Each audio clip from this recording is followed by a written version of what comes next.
and 1. Are we live? Mine doesn't. Oh, mine doesn't say it is. But Mine okay. doesn't say it either. Yeah, we are. Oh, okay. So the Senate Government Operations, it is Tuesday, March 30th. And we're going to hear, the first thing on our agenda today is there are some emergency management issues that need to be cleared up. And I'm not exactly sure what they are.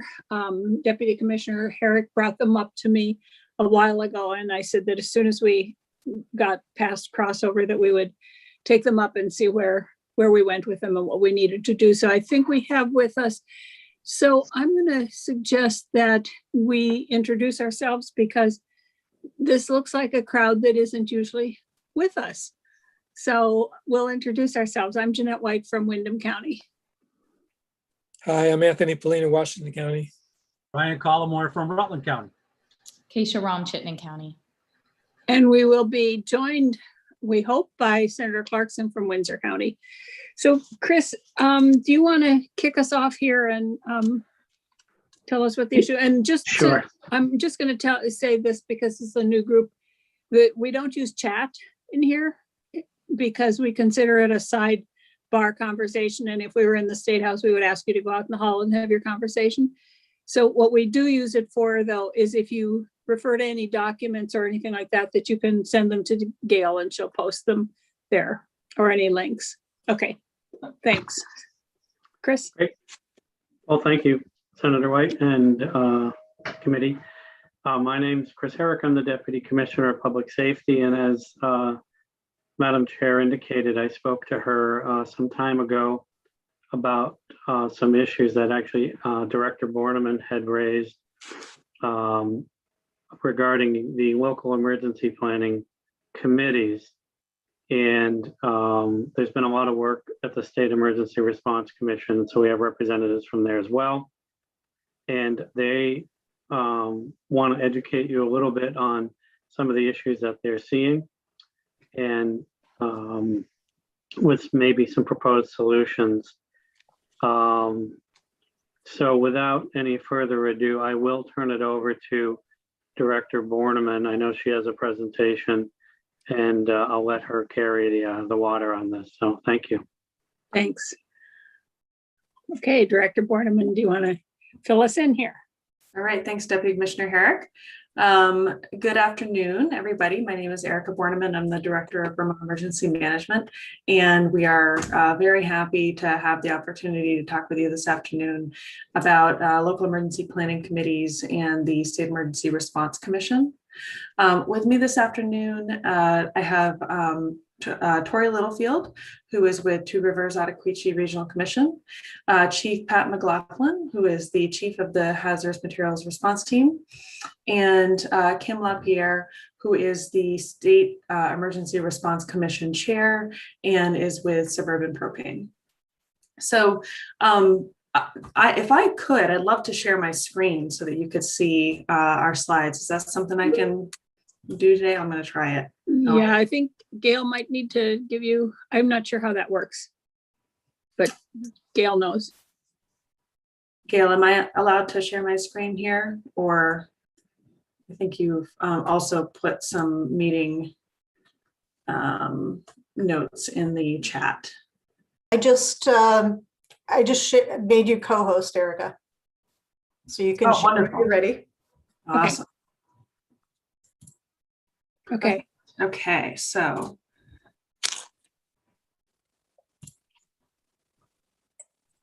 Okay, can you see yes, looks like you can see my screen. Perfect. Okay, so today we'd like to talk to you a little bit about some of the exciting plans for local emergency planning committees and a path forward from the State Emergency Response Commission. And like I said, joining us today is a a number of the folks on the State Emergency Response Commission, and they're going to do most of the talking because they've done quite a bit of work on this concept. And really, we're just looking to have this be an open discussion and to talk about some of the future plans for LEPCs and how they intersect with some of the statutory changes we'll be looking for. So today's purpose is to present an overview of the state hazardous materials emergency planning organizations and planned shift to single statewide local emergency planning committee. And again, like I said, we're just providing some background information on these, as well as presenting justification and rationale for updating the relevant sections of Title 20 under which the local emergency planning committees and State Emergency Response Commission is housed. So we'll give you a little bit of the history of those and their current status, as well as detail what the roles and responsibilities of LEPCs are, and as well as how they're funded through the HazChem fund. And then we'll talk a little bit about the way ahead. And we'll do our best. We will do our level best not to speak in acronyms, but I have to warn you that we are an emergency management bunch and we do a lot of acronyms. So we'll try and police ourselves on that a little bit. Okay, so I'm going to say that would you prefer we save any questions till the end of your presentation? That would probably be helpful. Okay. Because some of the slides may beg some questions, and I think a lot of them will be answered in the slides. It's not many slides, so okay, great. Right through them, and we'll have plenty of time for questions afterwards. Okay, great. Okay.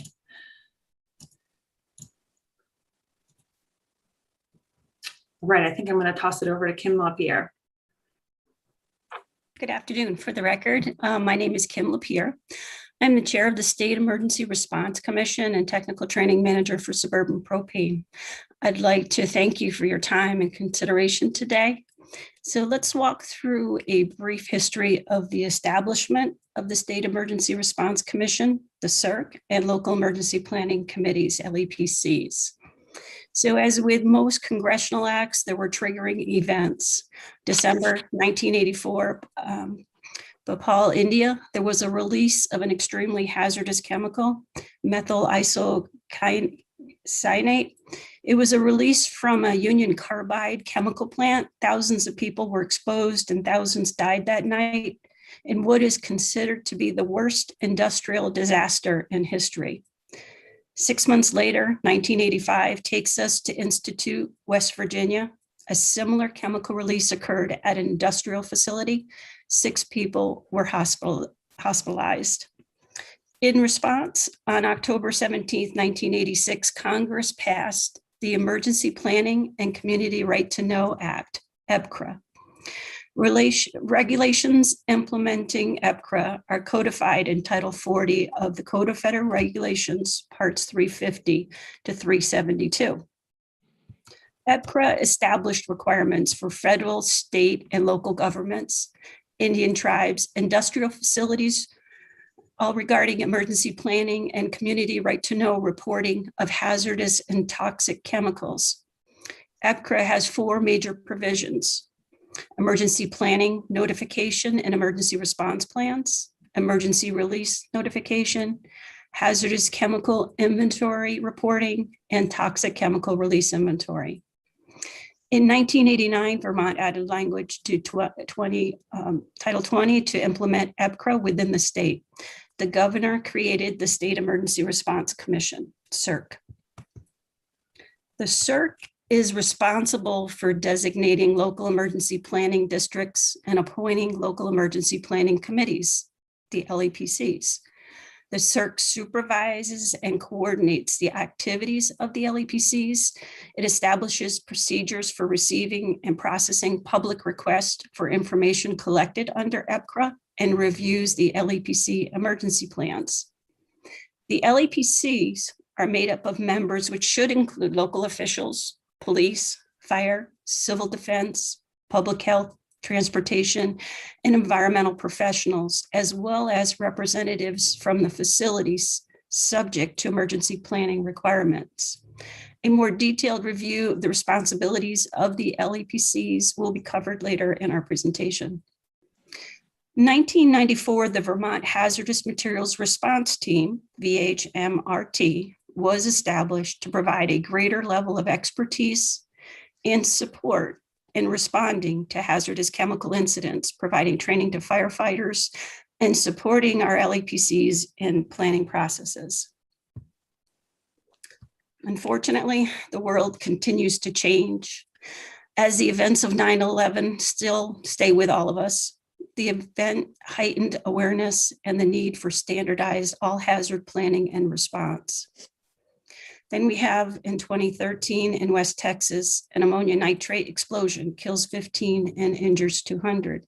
In 2014, Elk River, West Virginia, a chemical spill contaminates the water supply for 300,000 residents. So again, events lead us to 2018 and the America's Water Infrastructure Act, AWIA, adding requirements to state emergency response commissions to make hazardous chemical inventory data available to water utilities, and a requirement to notify water utilities or directly notify the potentially affected community water system of any reportable release. So now we'll take a look at our current status.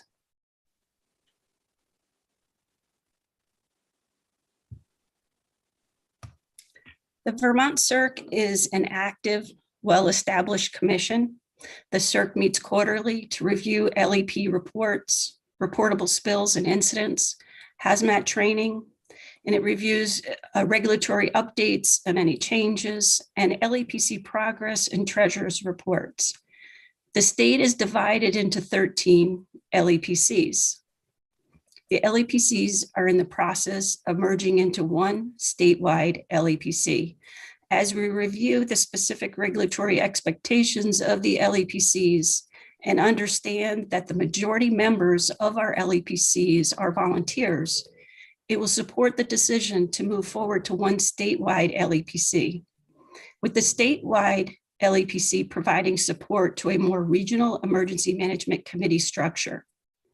Our local fire departments, Vermont Hazardous Material Response Team, the reporting facility, and contractors currently respond to and manage recovery of hazmat incidents.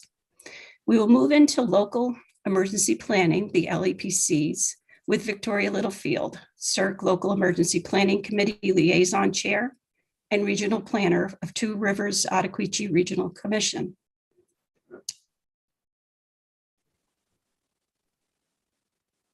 Yeah, so just a reminder, I'm a regional planner with the Two Rivers Ottaquiche Regional Commission, and through that I help manage LAPC 12, which is Orange and Windsor counties. And I am the appointed Regional Planning Commission representative on the CERC as well. So just some facts about local emergency planning committees in Vermont. There are specific requirements that these committees have to abide by that are set in federal and state laws. And as Kim mentioned, the CERC has the authority to organize and define the LEPCs. And in current state statute, state funding is set at a minimum of $4,000 per LEPC to perform these statutory duties.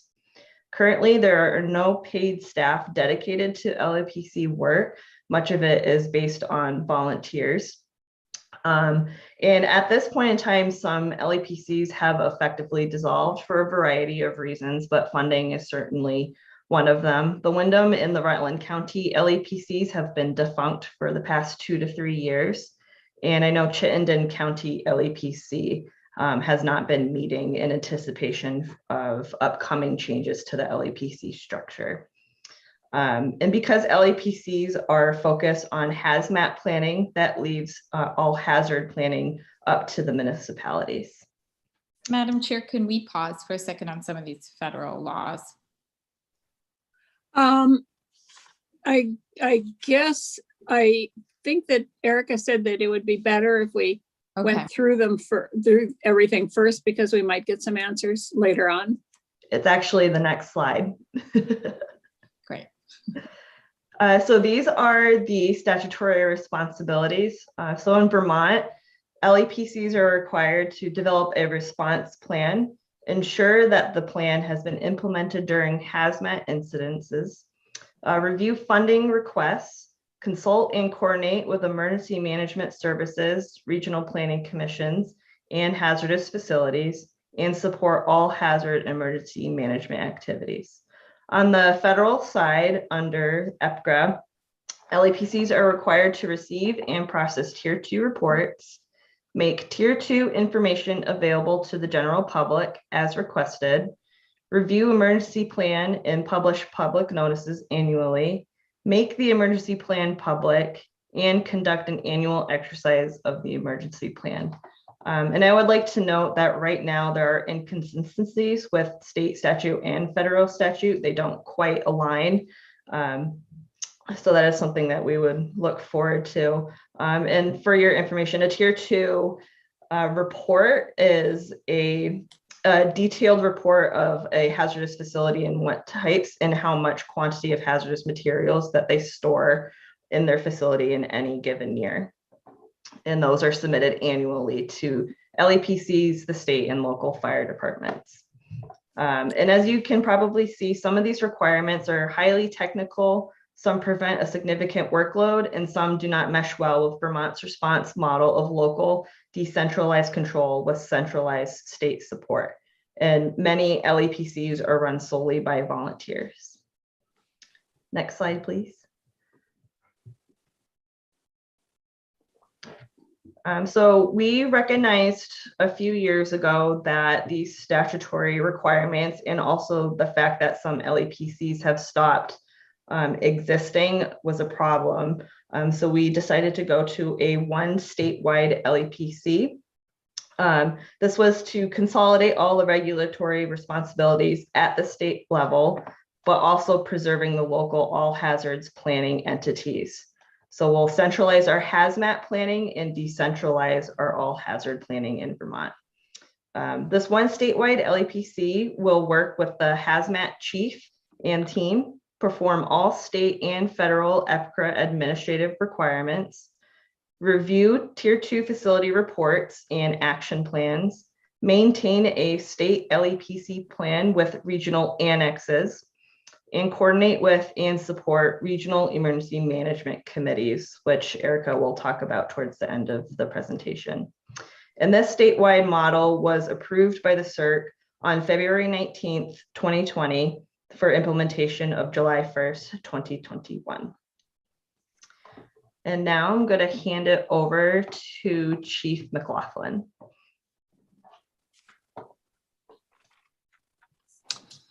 Thank you very much.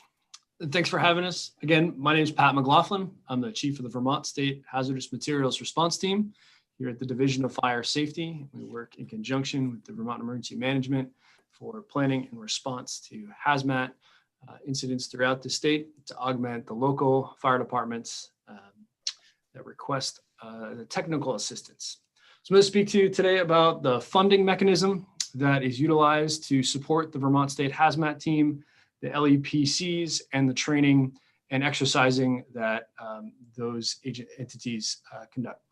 So as I stated before, the HazChem Fund, along with the Hazmat Team, was created under Title 20, and it is implemented to do such things as planning, training, as well as response activities and maintaining the personnel that respond to that at the technical level.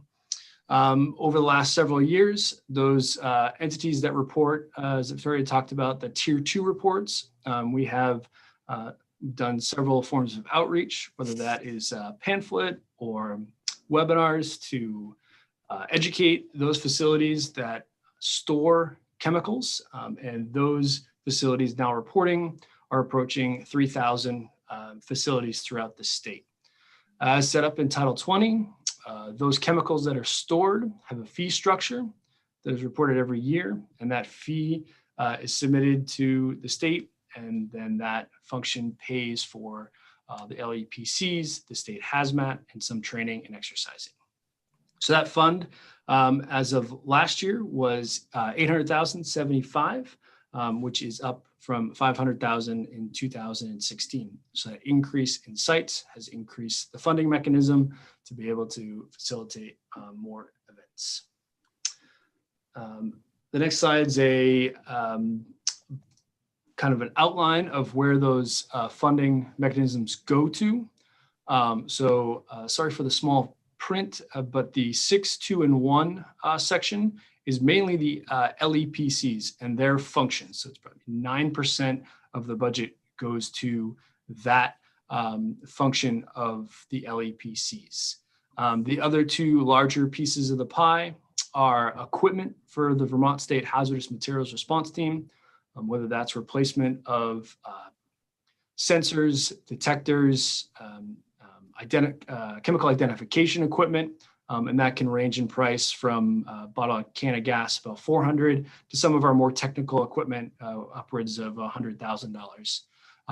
And as we are approaching 20 years, some of this equipment is reaching end of life, and as you can see, it is causing some more increases in that budgetary need. As well as personnel, as all of our hazmat personnel, as you can see in the lower left picture, are all part-time temporary employees. So when they respond out, they're compensated for their time, mileage, as well as overtime and other costs incurred while responding to emergencies throughout the state.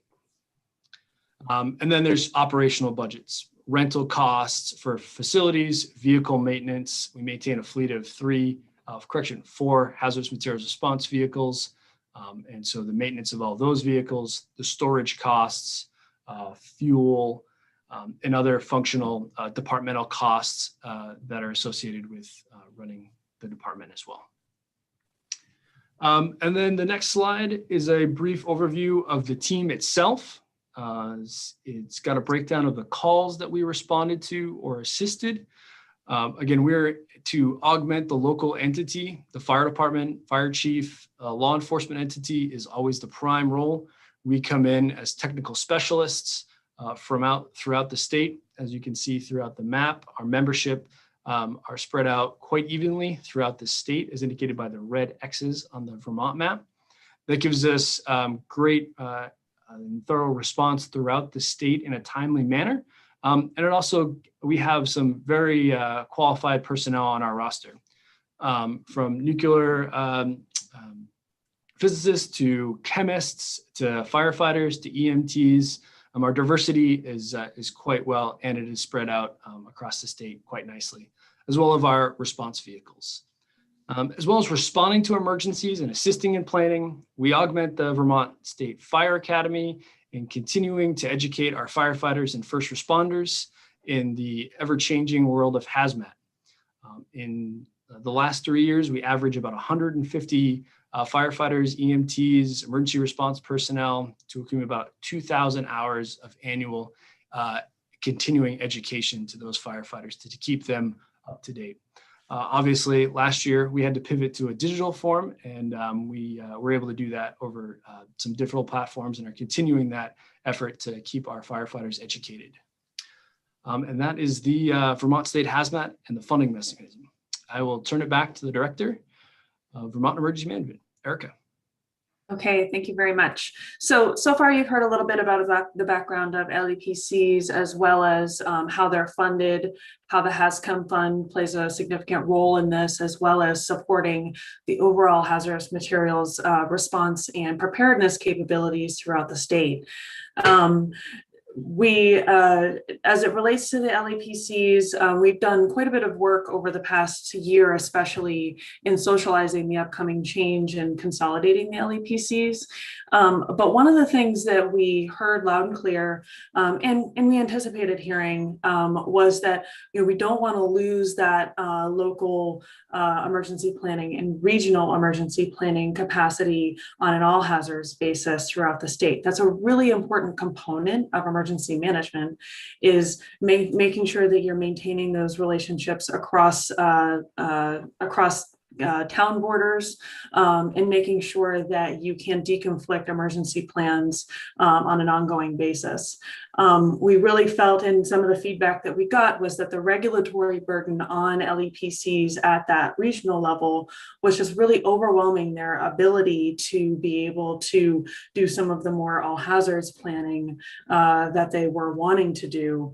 And we think in the next slide, I can talk about a way that we can support that and get the best of both worlds through an LEPC consolidation and making sure that we are handling hazardous materials, emergency preparedness, and planning in a more consistent way throughout the state, while maintaining local control around all hazards emergency preparedness.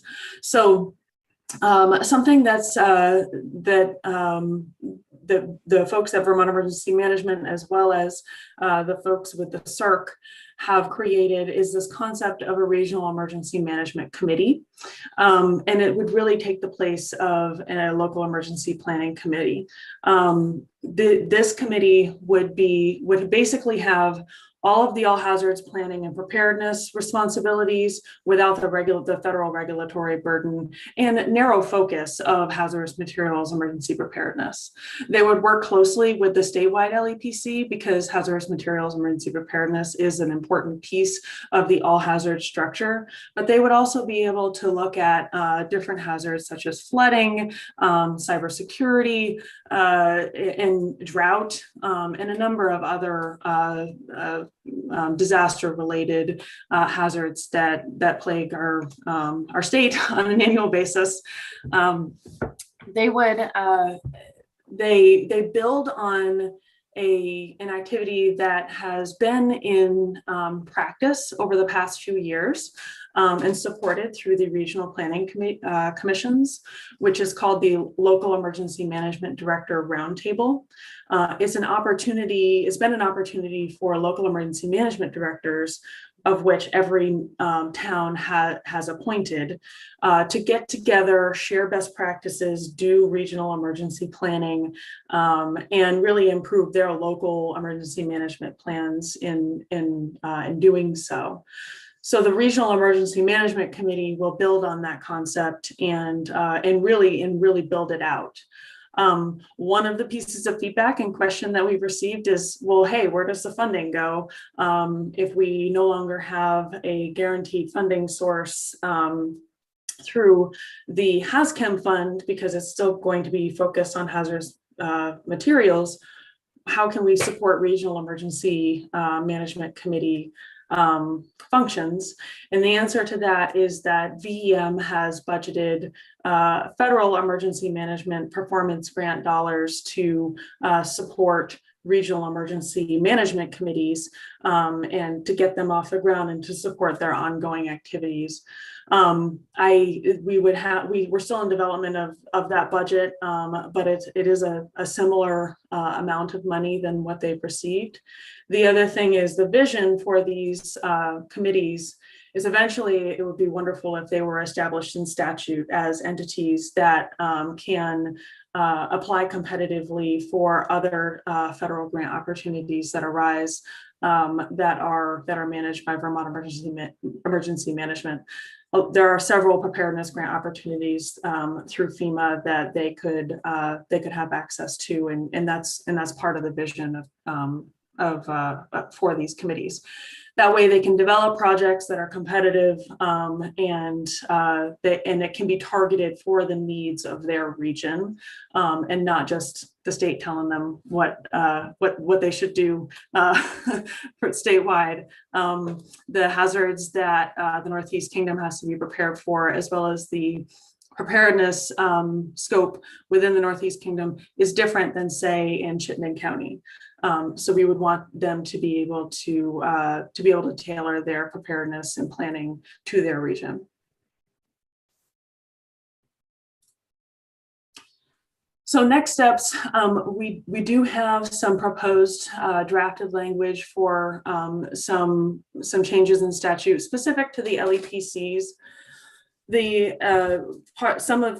some of what this accomplishes is it does a couple of things. It focuses the statewide LEPC role and focus on hazardous materials.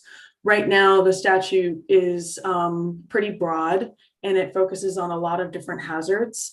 And I'm not sure about this, but I think just based on the timing and the fact that it hasn't been updated in a number of years, and when you compare that to Vermont Emergency Management and our history, I think the CERC really predated VEM and it just never was updated to account for the fact that you have a strong emergency management office, statewide office that supports the CERC, and the CERC can really focus their efforts on hazardous materials emergency preparedness.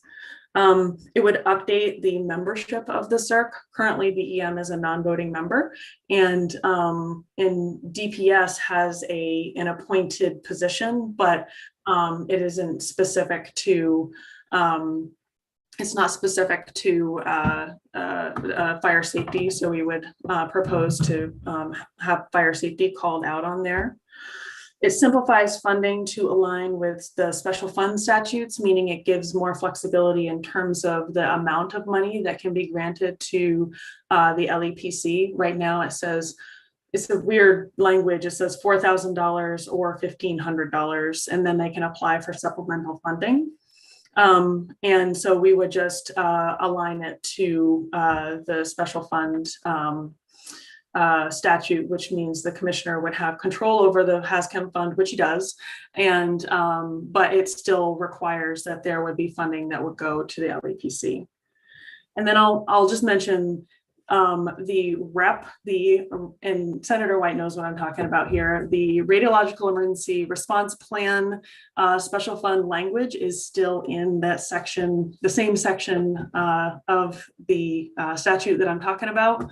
And so our proposal has that coming out of there, since there is no emergency planning zone around Vermont Yankee anymore.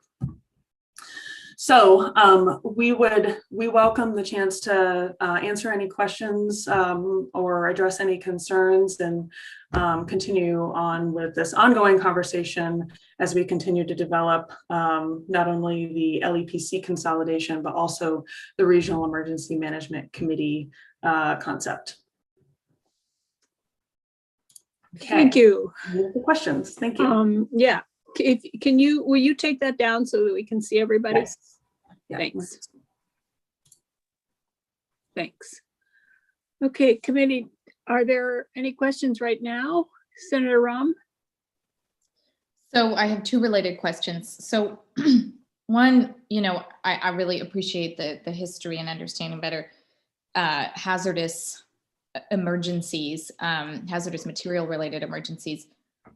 I feel like overall in discussing our state emergency management response, I feel like I was missing a lot about how we are folding in our lessons learned from this pandemic.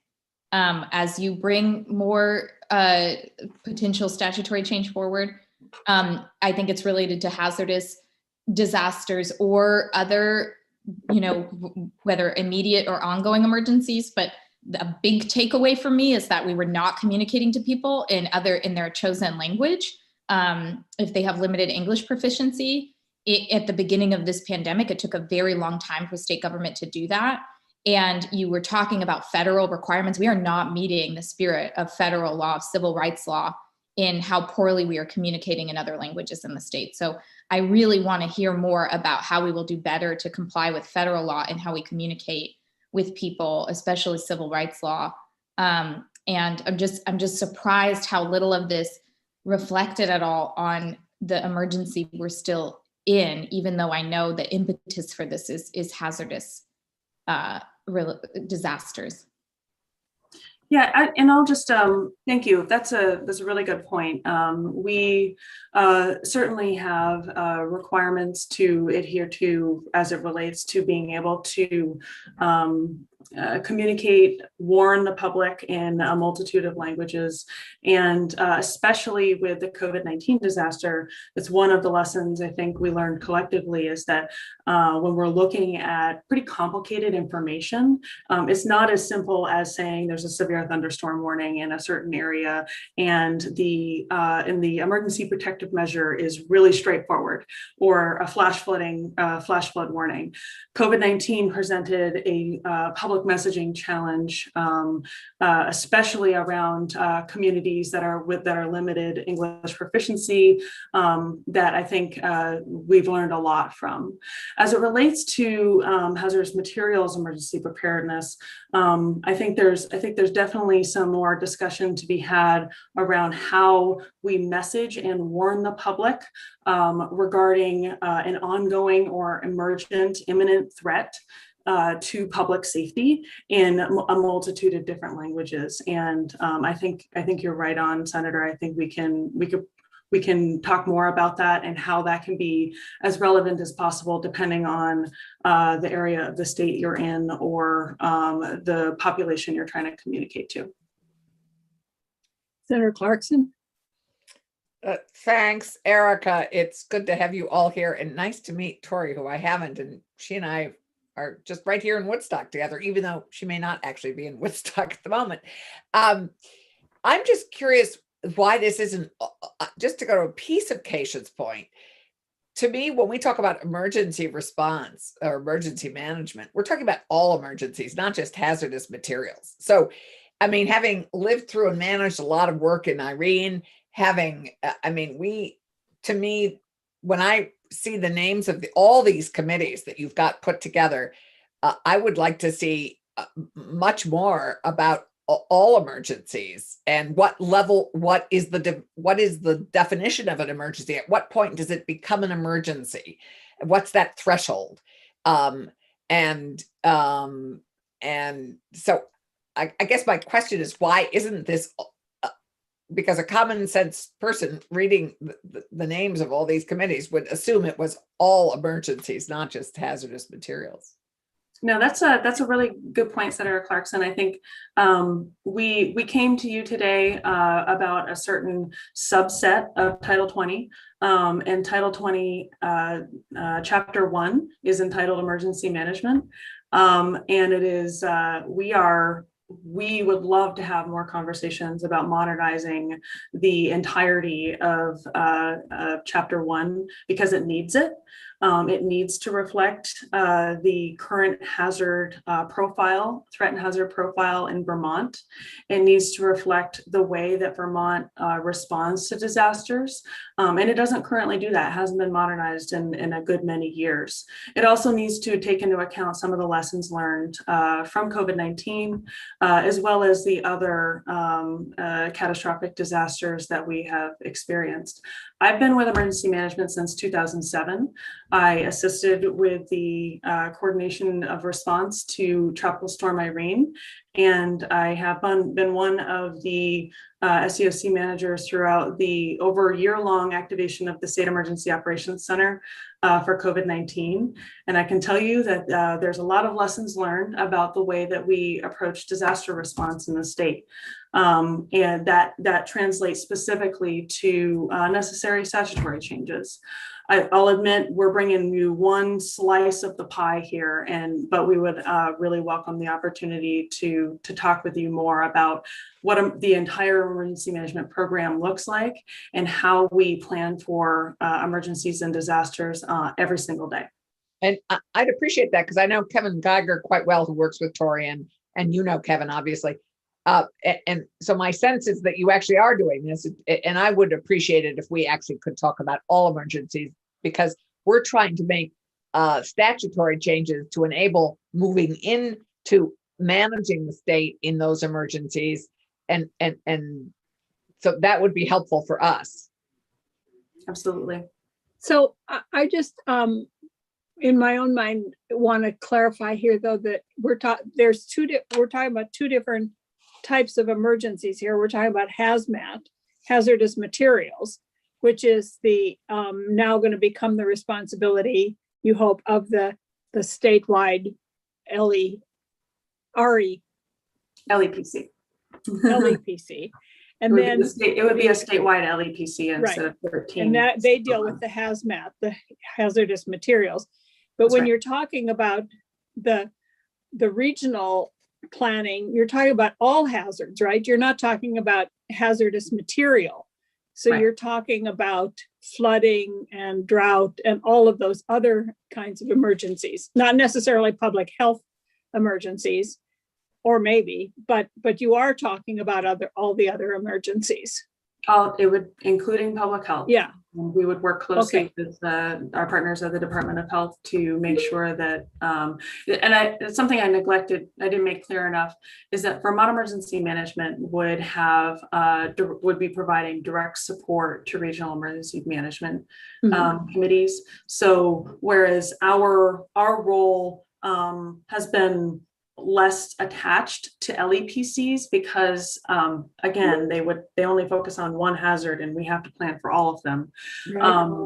This allows us an opportunity to provide some more direct hands-on support to REMCs at the regional level and allow the LEPC to focus on their segment and to handle the federal regulatory requirements. So it would be nice to completely rewrite Title I probably. But I mean, Title 20, Chapter 1. I meant Chapter 1. I didn't mean Title I. I meant Chapter 1. But maybe that's a little ambitious for us right now. And we start with at least this part, which is giving more assistance to the all hazards planning.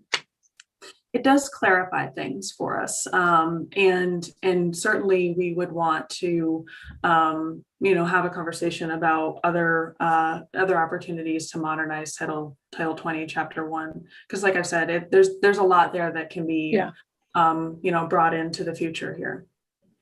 So, do you want to go big here? Or do you want to just stick with this?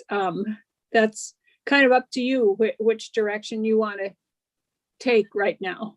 I mean, I don't want to, I've got 3 other members of the CERC here and want to open it up to them. But I think if we can accomplish the small step of making the pretty simple statutory changes related to LEPCs, it will make it a lot cleaner moving forward. And then we would be happy, over the summer, I say spring and summer, to talk about a more comprehensive approach to updating the emergency management statutes as a whole. Committee, Senator Polina. Yeah, I just wonder how much of this is sort of dictated to or you're beholden to the federal government in terms of making these kind of changes or decisions. I thought near the end of your presentation, when you were talking about the consolidation, you mentioned something about being able to do things without as much, I used the word interference. I don't know, so that's the word you used, but from the federal government. But I'm just wondering, what's the role of the federal government relative to what we're talking about doing? Do we have to abide by their standards, or can we do better or worse? Or what's the relationship with the federal government? The federal statutes in EPRA are they're specific to reporting entities as well as requiring states to have a CERC and to have the CERC determine how many LEPCs are necessary. And then there's a list of preparedness items that they require, which Tori went into. There's not that I'm aware of. I have not seen an auditing process to audit that what that looks like, but we do work closely with the Environmental Protection Agency as they attend the CERC meetings and advise on the best structure for planning or any other items of note that we need help on. And you mentioned the 3,000 facilities and growing. Could you just give me a general idea of what these facilities are? Are they small businesses? Are they big things? Is there a way to just generally describe what the 3,000 facilities look like? Director Borman, I can answer that if you like. Yep, please.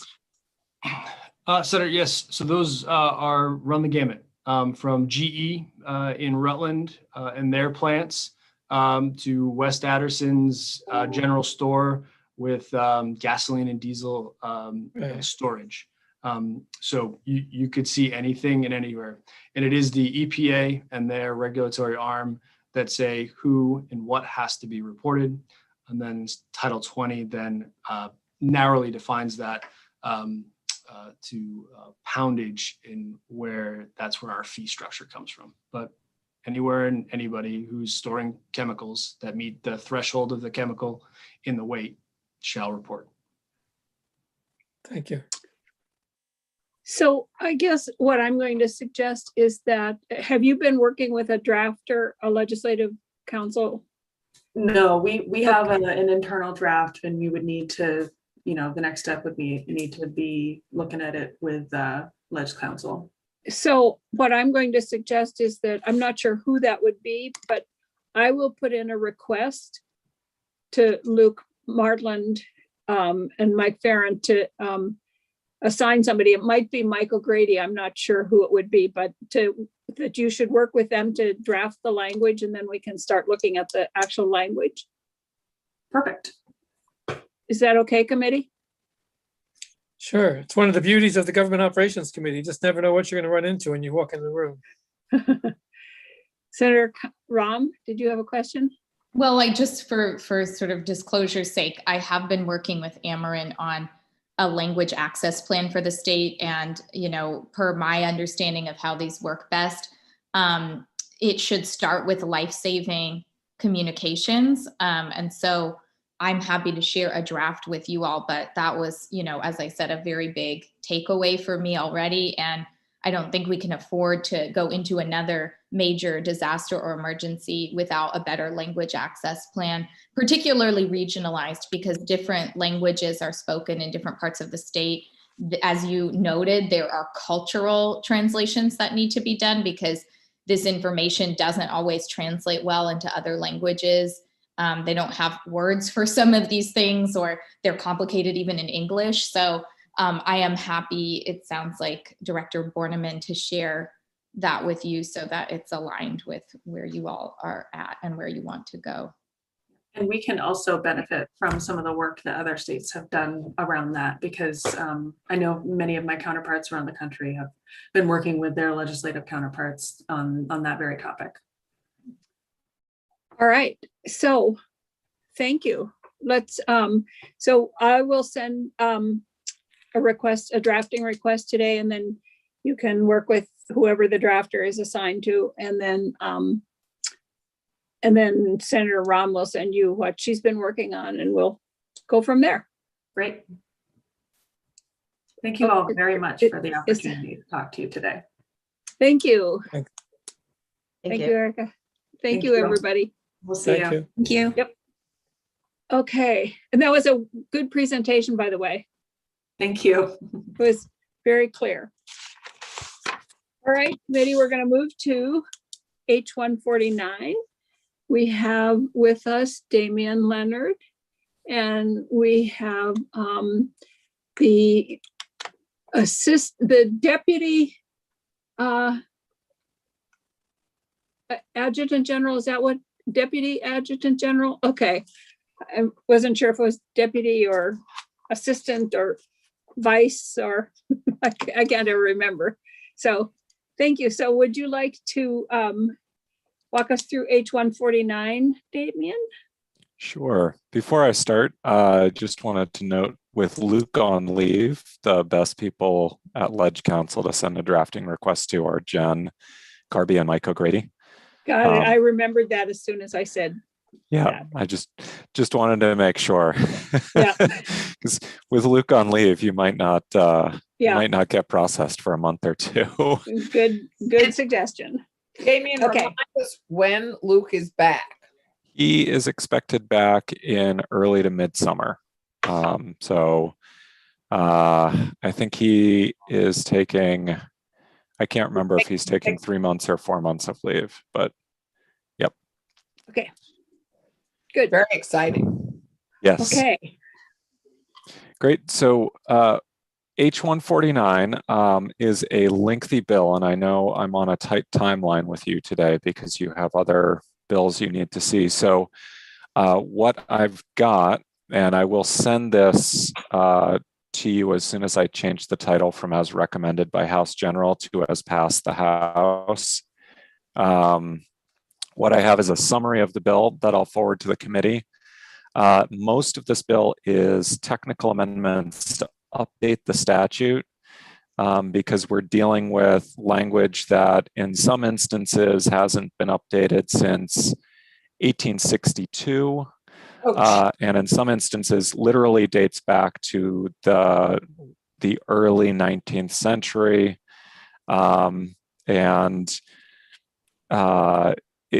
In some cases, all the way back to when Vermont was founded as a state. So we'll kind of go through this. I'll highlight the sections for you where there is actually a non-technical change. And otherwise, I'm going to kind of move through quickly. But do feel free to stop me as we go on with any questions that you might have. So yeah, I think that makes sense. Committee, do you, because I think that the technical changes are, yeah, I would just kind of gloss over technical changes and tell us what the substantive changes are, what we're really doing here. yeah.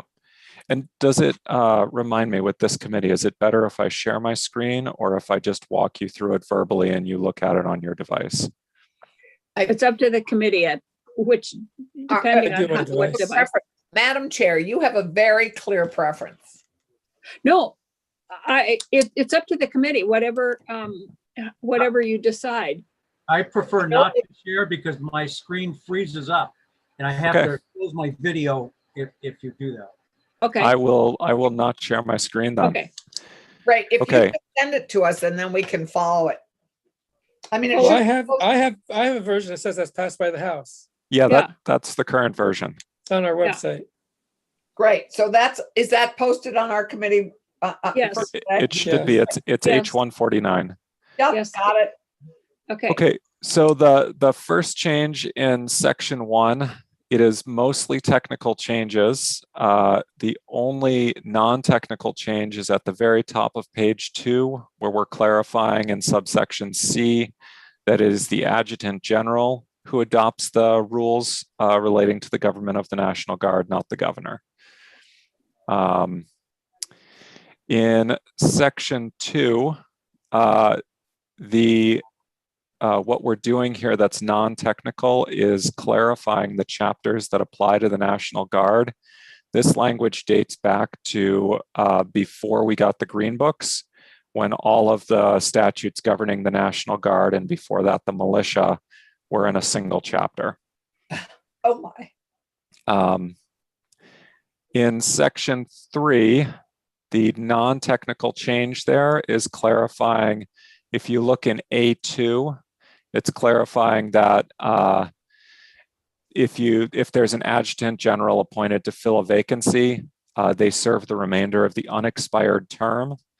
And that brings us back to the biannual election of the adjutant general.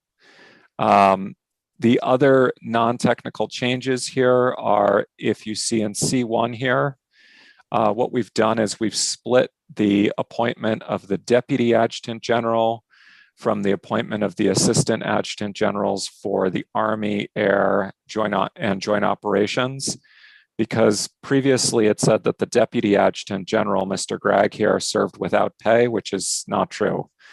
And so these other assistant adjutant generals, it does say that they serve without pay. What that has been interpreted to mean is that they don't get additional pay for being named the assistant adjutant general. They receive their normal military pay as a colonel or a brigadier general, or whatever their appropriate rank is with, for example, the command sergeant major and chief master sergeant would both be non-commissioned officer ranks. Section 4 is just technical changes. If we go down to page 5, Section 5, the only non-technical change is again clarifying that the rules are adopted by the Adjutant General, not the governor. And you'll notice throughout, because our Constitution refers to the governor as the commander-in-chief, our statutes have historically referred to the governor as the commander-in-chief. The problem is because the National Guard is a state federal entity, when they're in state service, their commander-in-chief is the governor. When they're in federal service, their commander-in-chief is the President of the United States. So we've clarified that to governor just to avoid ambiguity. In section 6, just technical changes, same with section 7, 8, 9, 10, 11, 12, 13, and 14. Those are all technical changes, which brings us to section 15, which you can find on page 9 of your bill at the very bottom. This relates to the keeping of war records and files, and I believe this is actually reflecting work that this committee did several years back in updating the statutes related to the state archives. So this was a pretty outdated section requiring the Adjutant General to keep records related to the wars in which the state had participated and the rosters of Vermonters participating in those wars on microfilms. And instead what it provides is those records will be kept in the Adjutant General's office or in the state archives as provided pursuant to the State Archives Statute, knowing that there's been a lot of hard work done to update that statute and make it reflect modern record keeping. Section 16 is just a technical change. This is the annual sexual assault and harassment report. We've struck the reference to the initial year because that was now 7 years ago. And so it just says January 15th of each year for that report's due date. In section 17, we have struck the outdated references to the Quartermaster General. This is an antiquated term. This is now, I believe, and Ken can correct me on this if I'm wrong, but I believe there's a Quartermaster's Corps within the National Guard that oversees the materials and supplies of the National Guard. And so this Quartermaster General term is no longer current. And we've also struck outdated language from the 1800s that allowed the state to designate the type of military equipment it wished to receive from the federal government. So that language is being struck because the state is issued the military equipment that the federal government believes is appropriate for our National Guard units. So in section 18, this section is being repealed. It's related to a provision requiring bonds for certain state officers, which was repealed in 2006. So this statute has been entirely ineffective for 15 years now. Section 19, again, just striking an outdated reference to the Quartermaster General. And then in section 20 at the bottom of page 11, again, striking an outdated reference to the Quartermaster General and going on to page 12, clarifying that the rules are adopted by the Adjutant General rather than the governor.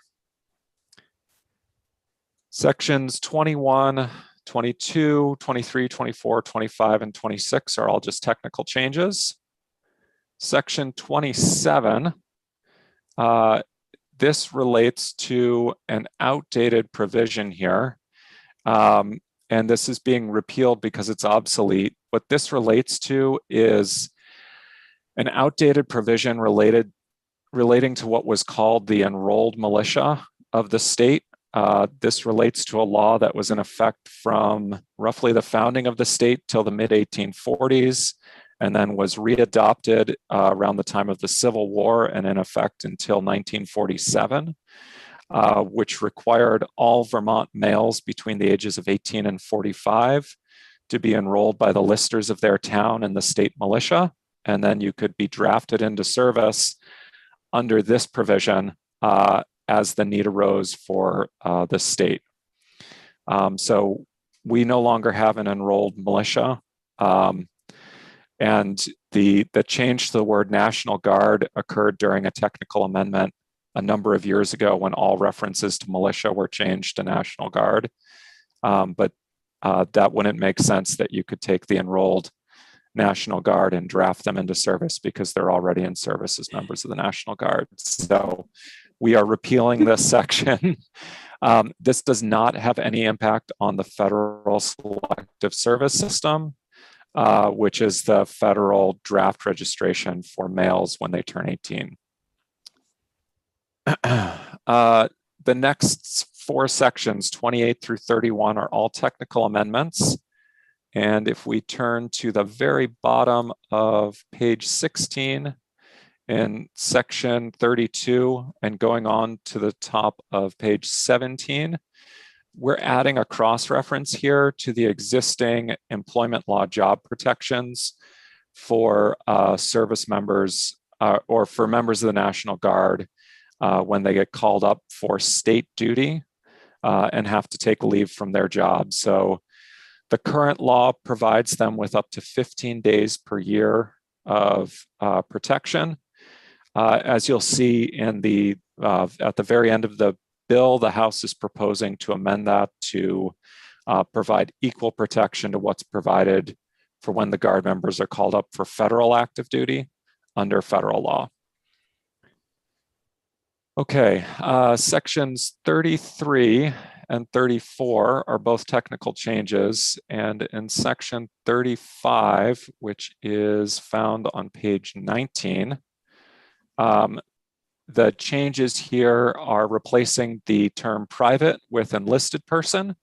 Again, this language dates back to the 19th century when we used to see references to privates and musicians or fife and drum players for the militia when it would be called out for its annual muster.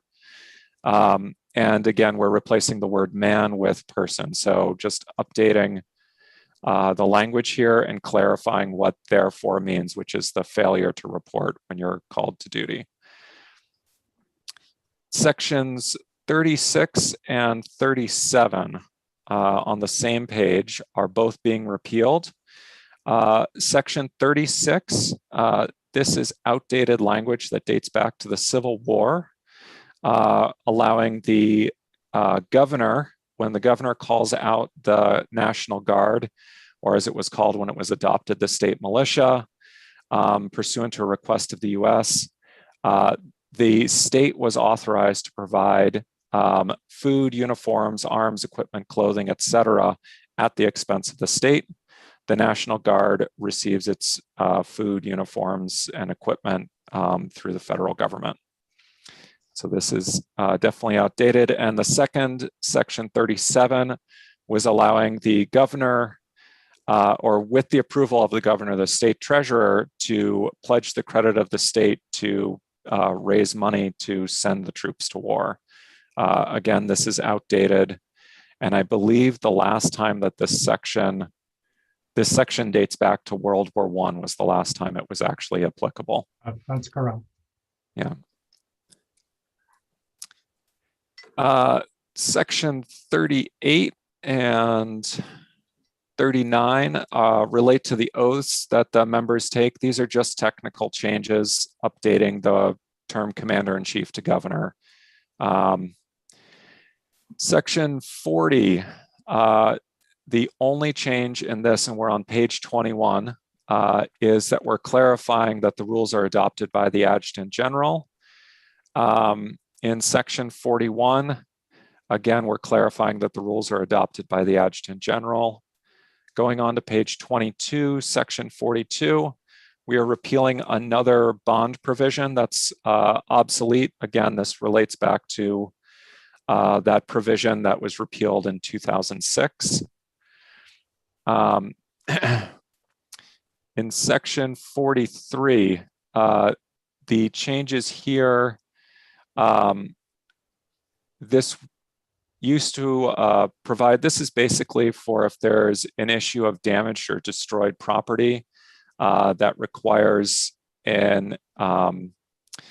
basically an examination and a report on the condition of the property of the National Guard.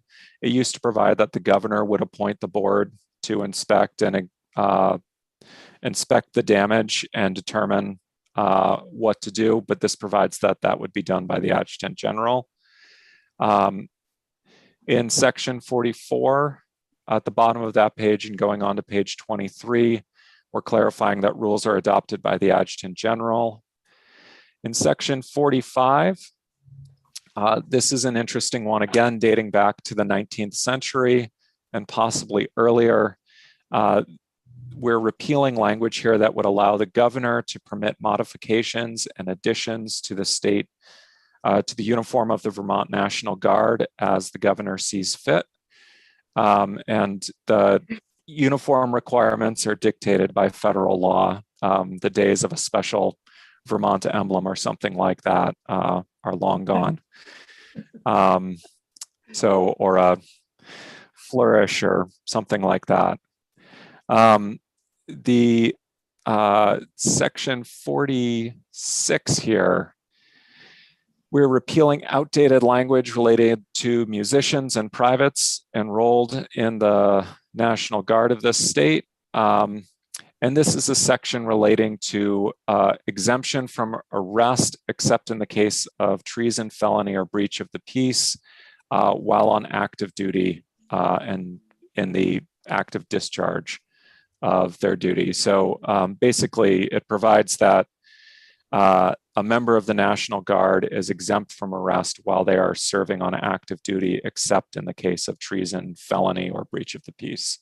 And this law dates back well into the early 19th century.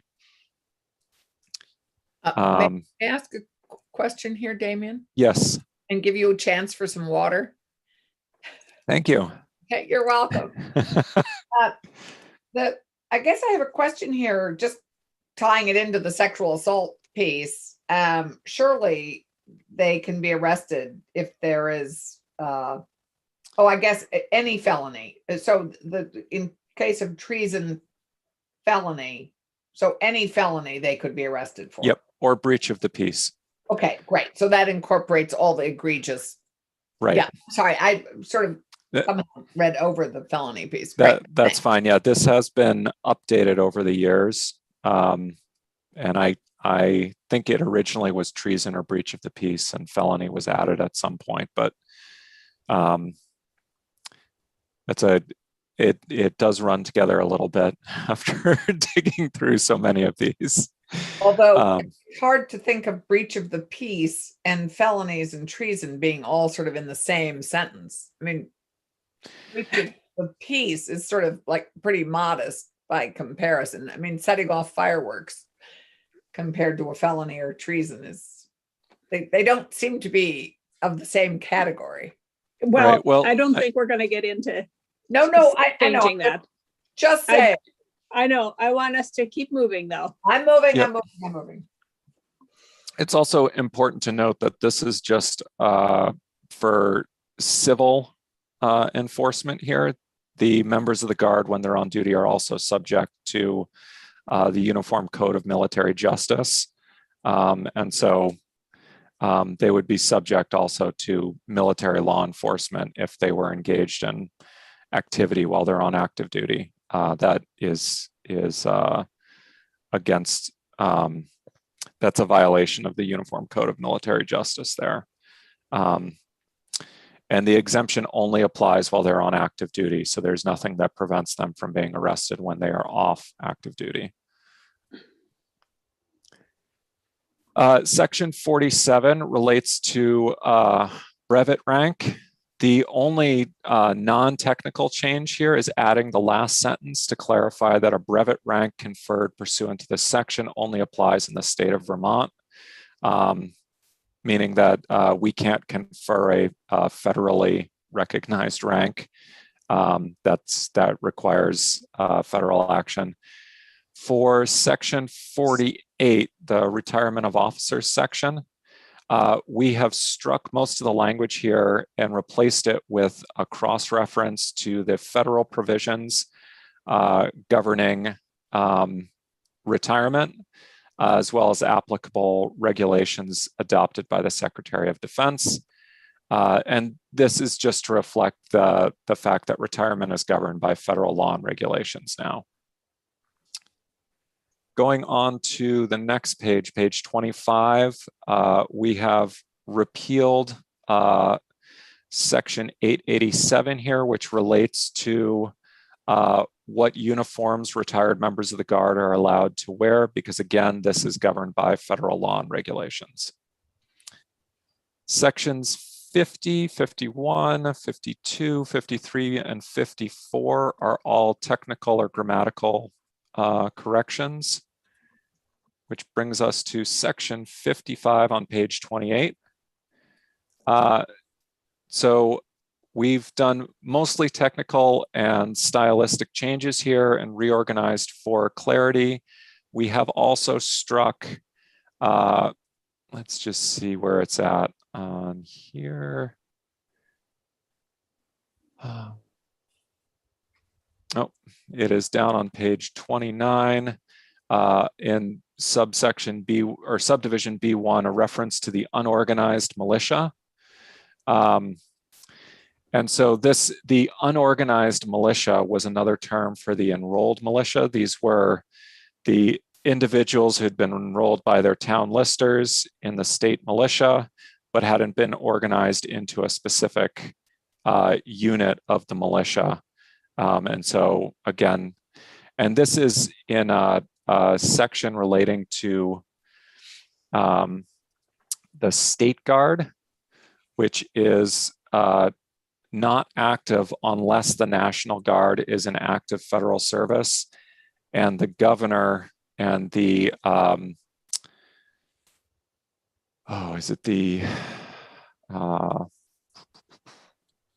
trying to remember which legislative body it is. But the governor and members of the legislature have to determine that it's necessary to activate the State Guard before the State Guard is actually even activated. But they can be called up when the National Guard is out of the state in such numbers that it's necessary to supplement their force. And Ken can talk to you a little bit more about the State Guard right now, which is composed of, I believe, mostly retired military members who volunteer their time to assist at events and that sort of thing. And I don't think the State Guard has ever been activated per se. I don't believe so. Yeah.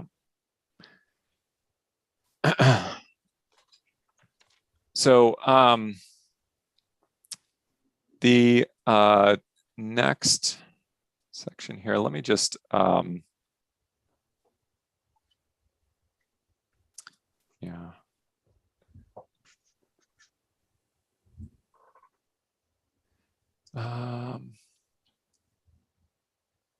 Well, while you're Sorry looking, about that. while Yep, you're looking, go ahead. I'm glad to see that the sergeant at arms is playing a role here. I'm sorry, where do you see that? I thought I saw that. Oh, maybe it's the Secretary of the Army. Yeah. I don't think the sergeant at arms has anything to do with the National Guard. That's what I thought I saw, but it's the Secretary of the Army. Sorry, I'm just going to let Damien. That's okay. So the remaining sections there through until we get to section 60 are all technical. Section 60 is updating a law that's been out of date for several decades now, reflecting that what used to be called the Articles of War of the United States were replaced with the Uniform Code of Military Justice. And so this is updating that section to reflect that the Uniform Code of Military Justice replaced the Articles of War in 1951, so 70 years ago now. And so it takes us a while to recognize change. We're a little bit slow here in Vermont sometimes. So Here in section 61 is when the state guard is activated. So it's when the governor and the emergency board issue a proclamation activating the state guard, and then they are deactivated upon a following proclamation. So, so the remaining sections until section 72 are all technical, and section 72 is the update to that leave law. So what this would add is, if you, that's on page 38. So the second to last page here, section 72. This amends 21 VSA 491, and it provides that when called to state or federal service, members of the U.S. Armed Forces, the Ready Reserved, or any organized unit of the Vermont Guard or the National Guard of another state are entitled to the same benefits, privileges, and protections in employment, regardless of the activation authority or location of service. Subdivision 2 is basically repeating existing language that provides that upon request, a member of the National Guard or the reserve components is entitled to, or the reserve components of the U.S. Armed Forces, which is your reserves, your ready reserves, are entitled to a leave of absence to engage in military drill, training, or other temporary duty pursuant to state or federal military orders. And then in subdivision B, we provide that a member of the Vermont National Guard or the National Guard of any state or territory who is ordered to state active duty shall be subject to the requirements of and entitled to the rights, privileges, benefits, and protections of the Uniformed Services Employment and Reemployment Rights Act, which is also known as USERRA. And it's the federal law providing job protections for members of the military when they're deployed on federal active duty. So the concern with this law is that because of the way the Guard's mission has changed, the 15 days, which reflects the sort of outdated idea of 1 weekend a month, 2 weeks a year, is no longer really accurate for the sorts of duty that many of our Guard members are asked to undertake, for example, in relation to the current pandemic or Hurricane Irene.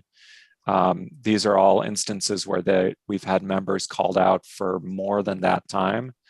And so they've risked adverse consequences at their job without this protection. So this protection provides the same protections as under the USERRA law, which is a cumulative total of up to 5 years of leave during their time in that job. So it looks at your entire time in the job. And so this could include, if you're deployed overseas 1 year and then a few years later, you're deployed overseas again, those protections just continue to apply while you're at that job. And then we've struck through language in subdivision C, which is all covered by the USERRA law relating to retaining your status and seniority and pay upon return. And the last change here is striking through the reference to this section on drafting the members of the enrolled militia into active state service, since we repealed the enrolled militia over 70 years ago now. And that's it. It would take effect on July 1. Senator Colomar. Thank you, Madam Chair. So Damien, I think you were already aware of a question that came up from one of my constituents. I think Peter Fagan, Representative Fagan might have mentioned it to you. And if I can, I just want to read it so everybody on the committee understands what their question was. This came from, again, a constituent. H-149 went into Military Affairs Committee January 28th, had third reading in the House, and now resides with your Senate GovOps Committee. My understanding of the bill is if it is passed, it would make the Vermont National Guard the only authorized militia in Vermont. I understand this will give the state of Vermont the legal authority to deem militias like the one surrounding Slate Ridge illegal and give state government authority to deal with it as an illegal militia. My understanding further is that the Vermont Constitution, as written, authorizes each municipality to create, equip, man, and train a militia. And I'm concerned that if H149 is passed, it will take away that authority from Vermont municipalities. Can you clarify? So that was the question. And until this bill came up, and I'm not quite sure about the impetus for the bill, maybe it's the current pandemic and the fact that there was more of an emphasis on the Guard, but anyway. So do you have an answer? Yes, I do, for the most part. So to speak to the impetus for the bill, this bill came up a couple of years ago. I think all of the members of the committee except Senator Rahm were here for the last 3 iterations of the Adjutant General election bill. And one of those iterations, Representative Fagan and Mr. Gregg and I were looking at the statute there that provided that the Deputy Adjutant General was supposed to serve without pay. And then we started looking at other sections and realizing how outdated some of the provisions were. And that was sort of the impetus to start this work with the National Guard to identify things that were obsolete and outdated. So with respect to your constituent's question, I've been looking at this over the last several days. So the Vermont Constitution, I'll start there, speaks to a couple things. So Article 16 says that the people have the right to bear arms for the defense of themselves and the state, and as standing armies in times of peace are dangerous to liberty, they ought not to be kept up, and that the military should be kept under strict subordination to and governed by the civil power. So this one we know for really 2 things that it's commonly talked about now. One is the right to bear arms for self-defense, which is enshrined in the Vermont Constitution, as well as the defense of the state. And the second is the subordination of the military power to civil authority. Article 17 restricts subjecting people in the state to martial law, except while they're in actual service in the army or the militia. And then Chapter 2, Section 59 specifically addresses the militia. And it states that the inhabitants of this state shall be trained and armed for its defense under such regulations, restrictions, and exceptions as Congress, agreeably to the Constitution of the United States and the legislature of this state shall direct. So in other words, subject to federal and state law, we shall equip the citizens of this state and train them for the defense of the state. And that would be the militia statutes, which have become the National Guard now.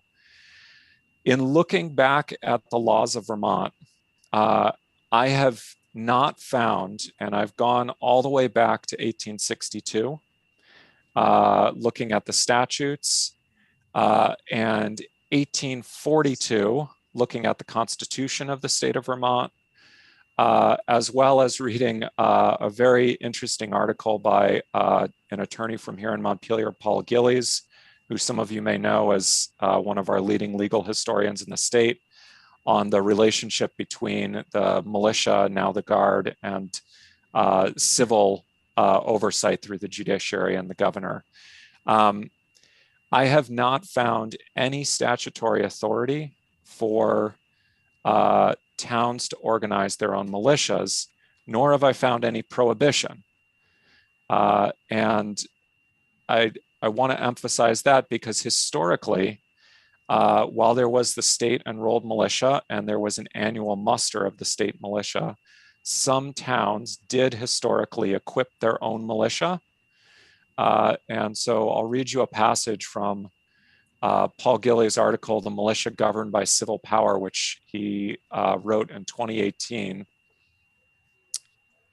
And he writes, the militia were called Floodwood because of the motley nature of their appearance, also known as the enrolled militia, to distinguish them from the volunteer rifle and cavalry companies that were formed in some towns. The companies required uniforms. For example, the Guilford Volunteers wore blue uniforms trimmed with yellow, large eagle buttons, white drill pants, gaiters or boots, white vest, leather stock, and leather helmet with a high tin crest from which flowed a long red horsehair, while from a cockade on the left rose a tall reed feather plume with a white top. So it was a particularly colorful description, but it describes how some towns chose to have a volunteer militia that was better equipped. But in general, the state statutes govern the state's enrolled militia, and then the organized militia, which is which was a statewide militia that was organized at different times. Early in the state's history, they were organized when there was a need. For example, in the War of 1812, there was a somewhat famous instance where Governor Chittenden demanded that the militia return from its federal duty to defend the state, and the militia refused. And then Governor Chittenden was voted out of office the following year because he had favored Vermont over the interests of the country. And because of the political fallout related to that, in the 1830s, there were rebellions in Canada that crossed the northern border of Vermont. And so again, the organized militia was called forward and to assist with those. But until really the Civil War, that's when we started to see a more formal organized militia. And in fact, in the 1840s, the state went so far as to repeal, according to Paul, the organized militia statutes, because the June musters had become more of had become a bit of an embarrassment. They were associated more with partying and drunkenness, and then accidents relating from people coming together once a year and drinking too much, and then drilling with loaded weapons than they were with actual military order. And then in the 1860s, of course, the Civil War happened, and a more professional military came out of that, that eventually morphed into the National Guard in the 20th century. But the bottom line is the references to the militia in this statute that are repealed relate to the outdated system of requiring every male Vermonter between 18 and 45 to enroll essentially for draft into the state militia in a time of need. And that's been off the books since 1947. And so I don't see this bill as in any way affecting the ability of a town or a group of citizens to organize what we know now as these militia groups here, which are somewhat different from what our statute has historically referred to as the militia. And I'm not in a position to comment on, whether there's any other provision in statute that might impact the ability to organize a militia, but this bill doesn't affect that, to the best of my knowledge. So the one caveat I have is I've been talking to Tucker, and apparently there may be some provisions from the New Hampshire grants that apply to isolated towns, but he hasn't had a chance to review that. And you would know more about that than I would. These are provisions where on a town by town basis, there's provisions from the New Hampshire grant that might be incorporated into the charter, but he was unaware of anything off the top of his head in any town's charter that authorized that town to organize its own militia. Like I said, though, historically, some of the towns did organize their own militias. I'm not aware of any towns in Vermont that currently do it. Although from news reports, I am aware that we do have militias of private citizens in the state that are separate from what's governed in Title 20 here. Well, it sounds like you did a lot of work and I really appreciate it, Damien. And I will give that answer to my constituent. Thank you very much. It also, Sure. since then, unless there's something in the New Hampshire grants, since all that happened, we've been declared a Dillon state. So a town wouldn't be allowed to do it anyway, unless we actually gave them permission to do it, unless it's in the grant from the New Hampshire grants. Right, and I see Tucker's on right now, but I think his point was that there are some very isolated instances where those New Hampshire grants, portions of them have been allowed to continue, although most of them don't apply. But I'll let Tucker reply here since he knows. When he sent me this, I said, I'm sorry, what? New Hampshire grants? So, Tucker, would you like to weigh in?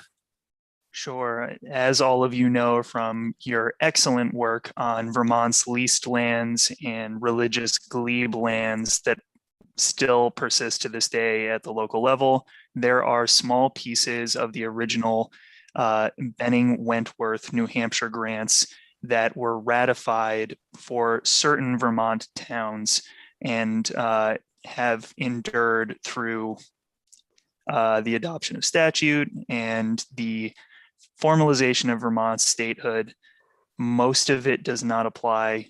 There are very rare instances, especially with property law, where pieces still do apply. But I would believe that the mustering ability of a municipality under the New Hampshire grants has likely been either superseded or never existed to begin with. I'm not aware of it. And I think it went the way of the white pine. And if you all remember, each of the Vermont towns was required under their New Hampshire grant to maintain all of the white pines in the municipality and not cut a single one down, even on your private property, because they belonged to the British Royal Navy. So I would assume that most of the mustering powers have gone the way of the white pine. They are not in effect any longer. Well, I thank you both again, and I will suggest that my constituent watch this Zoom meeting today. And Sure. And I'll be sending an email. I haven't had a chance to put together the email for you and Representative Fagan, but I'll send a quick email summarizing thank you very much. What we've found. So, thank you. We were scheduled at 2:45. I guess I didn't realize that this was going to be so long.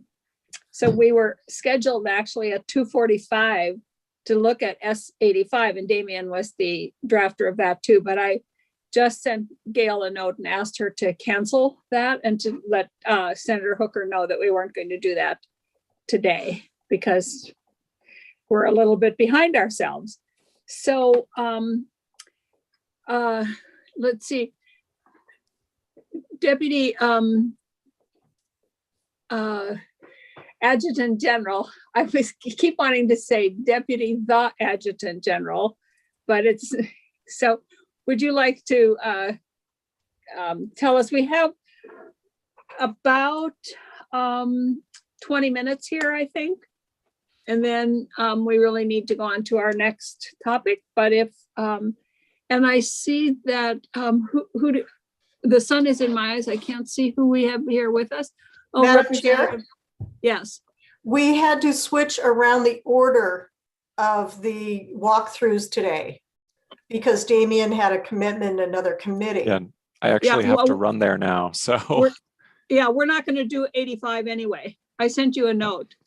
Right, but we have Samantha and Tucker here to do H337. Right. But what I want to do, though is finish up with 149. Okay. Just here, and then I know, I mean, we won't finish it today, but just to hear from the guard about 149. And then in about, we're scheduled. Oh, you scheduled that for 2:45? Correct. Oh, okay. We aren't going to get there for about 15 more minutes. So you're certainly welcome to stay with us. We'd love to have you stay with us. See what happens here. May I depart, Madam Chair? I have to Yes. go to another committee. Thank you, you. and have a drink of water in between. Thank you. So Deputy Adjutant General, do you want to just tell us what you think here? Actually, ma'am, I've been working hand in hand with Damien on this since the beginning, a couple of years ago. So I'm lockstep with him. Probably the only thing, and I definitely appreciate the fact, we appreciate the fact that the employment protections were added. The only other concern of a provision within the statute that became very apparent during this recent pandemic is the fact that there's a bill out there that proposes that the subsistence allowances for the guard members when they're on state active duty are exempt from state income tax. And that provision, there is a bill out there and it just hasn't gained any, it hasn't gone anywhere. But what we experienced during the early part of the pandemic, before everybody was put on federal duty, is we had a mix of folks on state active duty and federal duty, same rank, same duties, and they were getting paid different pay. And that was primarily because on state active duty, their housing and food allowances are taxed.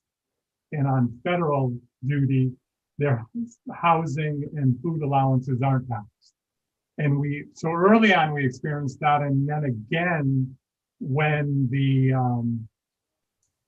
what folks were able to be used for federal duty during the pandemic was very prescribed. And for example, the governor put our cyber team on state active duty to support UVM Medical Center for their cyber attack. Those folks were on state active duty. And during that period, the same situation occurred. An E6 state active duty person and an E6 federal person were making different pays because of the discrepancy in the allowances and the taxing of the allowances. That would be the only provision. Other than that, we're lockstep. And there is a bill out there requesting that support. But did you say it hasn't moved anywhere? No, it hasn't moved anywhere. So, I would rather not hold this up because this does a lot of good things because of that. But I was just bringing to your attention, we still have that one disparity in this language. but you would rather not add it on here because of the fear of it getting bogged down? Yeah, it hasn't left Ways and Means. Oh, So probably never will. So this is all good stuff, and it's been well worth the effort. And the fact that we got the employment protections, that far outweighs any concerns around subsistence allowances at this point. And I'm good with everything else. It's great. Thank you. Committee, do you have any questions? Senator Rahm? I guess I'm just surprised to see so little about sexual assault. And I wonder, I know there was a provost marshal or some kind of independent investigator that's been appointed to do an audit. And I wondered what the status is of that, and if anyone in the legislature is going to be hearing from this provost marshal on their recommendations. Okay, so the provost marshals actually just started their first day of, so they actually came on, they were selected in January, and based on things that have been occurring, they've actually just entered on an extended active duty period starting today. So they are going to get involved in a couple of investigations around some issues in the Guard, plus the audit of all members of the Guard to determine their status related to various criminal activities and everything else. So they just literally entered on extended active duty today. And I believe the General Knight, as soon as he has information and has that audit underway and gets a sense of it, he will be communicating. He's very quick to provide that information as it develops. Yeah, thanks. I think we made, we have made changes in the past to, on the guard around the sexual assault and sexual harassment, I think, and added that position. But it doesn't show up in here. No, Because this was just a summary of all the stuff that needed to be updated. right. So the changes that we've made up to this point don't appear in here. Yeah, I didn't realize the provost marshal starts an extended contract today. I feel like I had an update from fall about that person coming on. So. Yeah, the positions had to be advertised and the people had to be selected, and their first official month on duty was in January. They've been briefed by the Adjutant General as his expectations. And then subsequently, both the people are traditional guardsmen.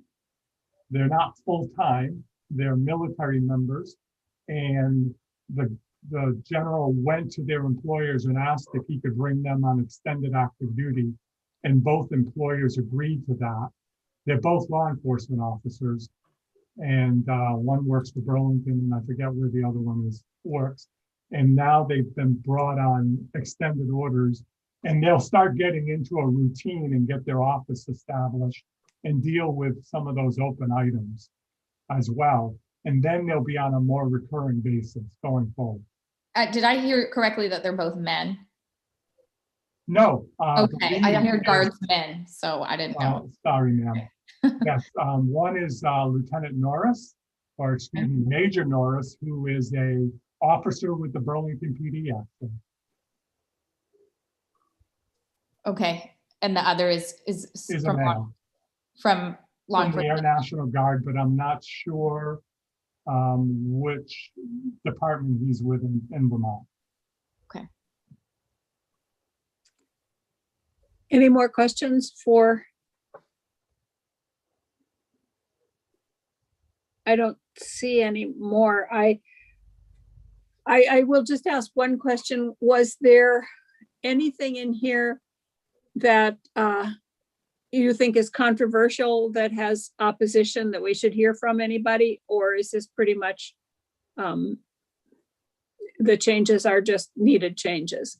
It just needed changes. So for example, when they were talking about the quartermaster, just one quick example, the quartermaster has been taken over by the federal government, has established what's called the United States Property and Fiscal Officer. And that is a Title 10 active duty officer that's assigned to the state to ensure that the National Guard executes the budget and takes care of the equipment appropriately. And they oversee the inventory of it and the audit of it. So the accountability is actually managed by the Department of Defense with an assigned individual. Does this mean I can't sing my really fun father-in-law's song about the quartermaster's store anymore? No, I'm sure you can. Okay, good, because it is such a great song. Yes, ma'am. I'm sure you know it. Not real well, but I am aware of it, yes. Yeah, mine eyes are dim, I cannot see. Okay, that's as far as I need to go. Yes, yes, ma'am. But I can't imagine anything. And again, the House was real receptive to it. I can't imagine anything being of controversy in the whole thing. Okay, well, what I've tried to do here, I think, is put this on, I think I put it on Friday for a potential vote. Yes, Just ma'am. to give it a little time to sit there in case anybody comes running to us. Okay, ma'am. Thank you. Okay. Any more questions, comments? Yes, Senator Clarkson? So General Greg, it would be lovely to actually see your face.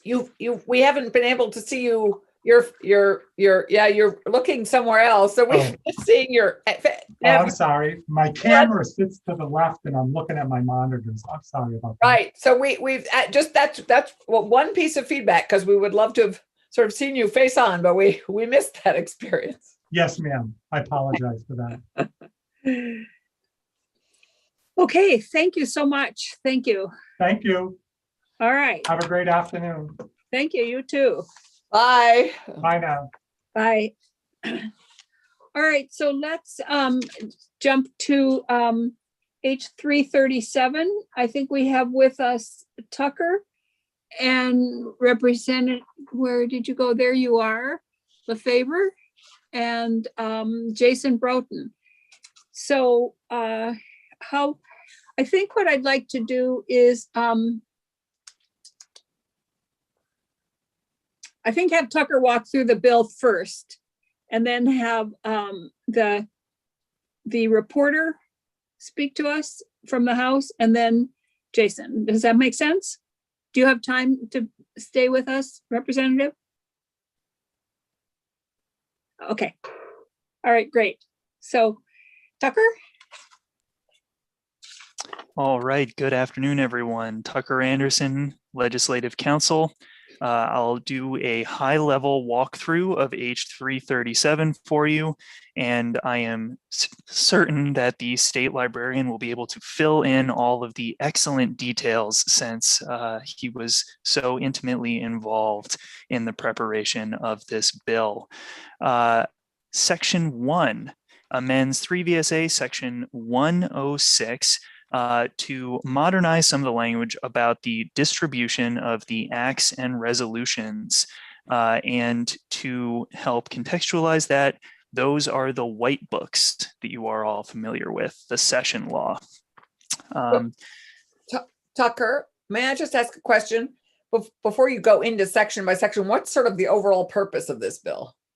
The overall purpose of this bill is to update the statutory provisions surrounding the printing and distribution of state publications with current practice, recognizing the changing roles of state departments around the printing and distribution of state publications, and in particular, the roles of the Secretary of State and the state librarian, the Department of Libraries, and transitioning away from statutes reflected in old practice, where printing was embedded within the Department of Buildings and General Services. And I know that I believe the state librarian and the state archivist worked together on some information for the House committee that provides historical context for the division of printing and their former role in all of this. To give you an idea of how the structure currently exists and why these amendments are being proposed, the Secretary of State's office prepares the acts and resolves and prints them, distributes them, and then on the other side, for your purposes and the work that you all do, the green books, the state librarian is responsible for the distribution of those to certain state entities. And of course, your near and dear Office of Legislative Counsel also plays a role in the distribution of those within the confines of the General Assembly to some extent. And we'll get to some caveats later on, and I will attempt to not be either overly descriptive or overly laconic with all of this. And the green books are not printed by the state, right? They're printed by LexisNexis? The publisher is LexisNexis, yes. That's what I thought. Thank you. So section 1 again relates to the acts and resolves, the white books. That's the Secretary of State's role. And I'll briefly note that both of the first 2 sections deal with the role of the Secretary of State in some legislative adjacent work. So first, there's an amendment to 3 VSA section 106, which adds some language that states that the Secretary shall cause a copy of the acts and resolves to be prepared and printed and to be preserved as state archival records The current language states that the secretary shall keep the originals on permanent file. This language aligns this section with current practice under 3 VSA section 117 that deals with archived records. 3 VSA section 107 is amended somewhat generally to modernize the practice of legislative clerks within the Secretary of State's office. So the first thing that you should all note is that some of the struck language deals with the approval of the governor for the appointment of these legislative clerks by the Secretary of State. That language is struck, and it is left to state that the Secretary of State shall designate members of his or her staff as legislative clerks, no longer requiring that approval of the governor. The duties of those clerks are amended in the subdivisions that follow. First, references are struck that relate to the printer designated by the Commissioner of Buildings and General Services.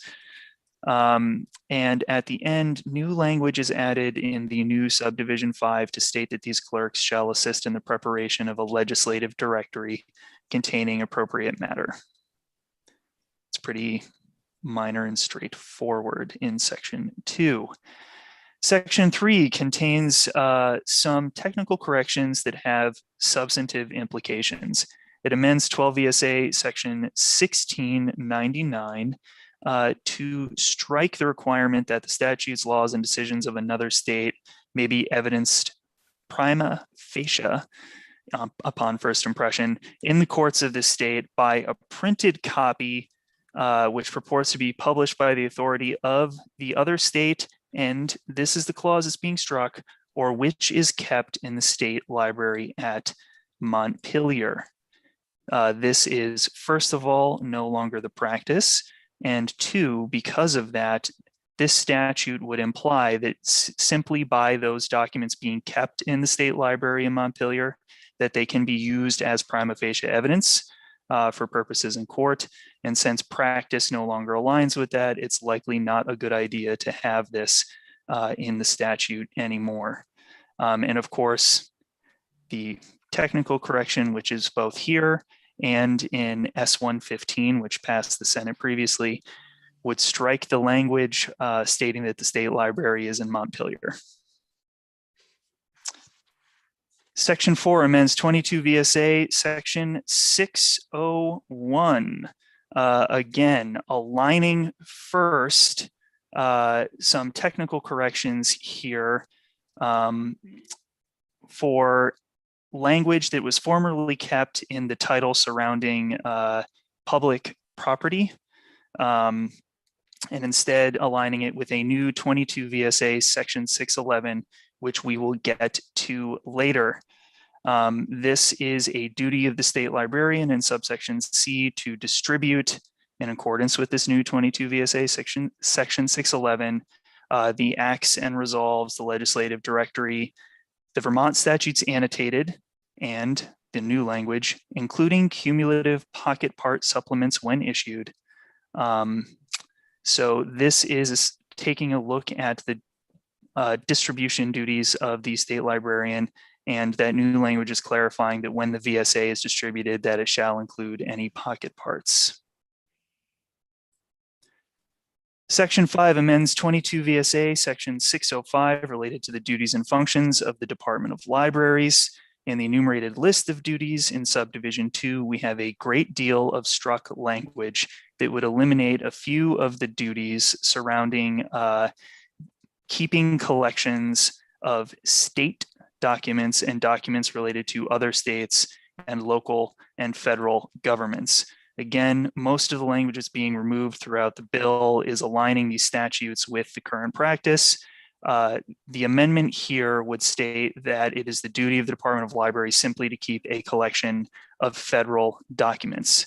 And while I've been staring at this, I think I did see that Tom McMurdo joined, and I know that he has a great legal explanation for some of the elimination of this language here. So I'll reserve that for later.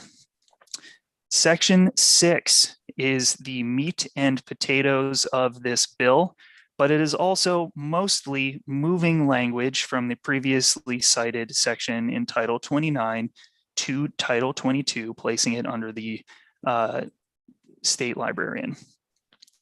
It requires in subsection A, the state librarian to deliver the acts and resolves to a list of enumerated parties, including the Secretary of State, the Clerk of the United States Supreme Court, the Governor's Office, the Lieutenant Governor, the Library of Congress, and other public officials and offices as quantities allow. Throughout this section, you'll notice that in this enumerated list, there are specific allotments of these copies to each of these offices. And later on, it will be important to note that if they need more copies, they can request them, and the state librarian is authorized to sell them at a price that the state librarian fixes. Subsection B, the state librarian is required to distribute copies of the Vermont statutes annotated and any pocket part supplements to an enumerated list, including the governor, lieutenant governor, speaker of the House, state treasurer, Secretary of State. The list is comprehensive. The Attorney General, and then upon request. So while there is still a duty to distribute the copies, in subdivision 3, we have a triggering event, which is that these entities have to request the copies. The town clerk, the county clerk, the probate judge, the clerk of the Vermont Supreme Court, ex-justices and justices of the Supreme Court, superior judges and the state's attorney, the judge of the Second Circuit U.S. Court of Appeals, and to the U.S. District Judges for the District of Vermont. In subsection C, we again have an upon request that would trigger the distribution of these copies. Upon request, the state librarian shall give one copy of the Vermont statutes annotated to a bar association, university, college, or public library that is located in Vermont.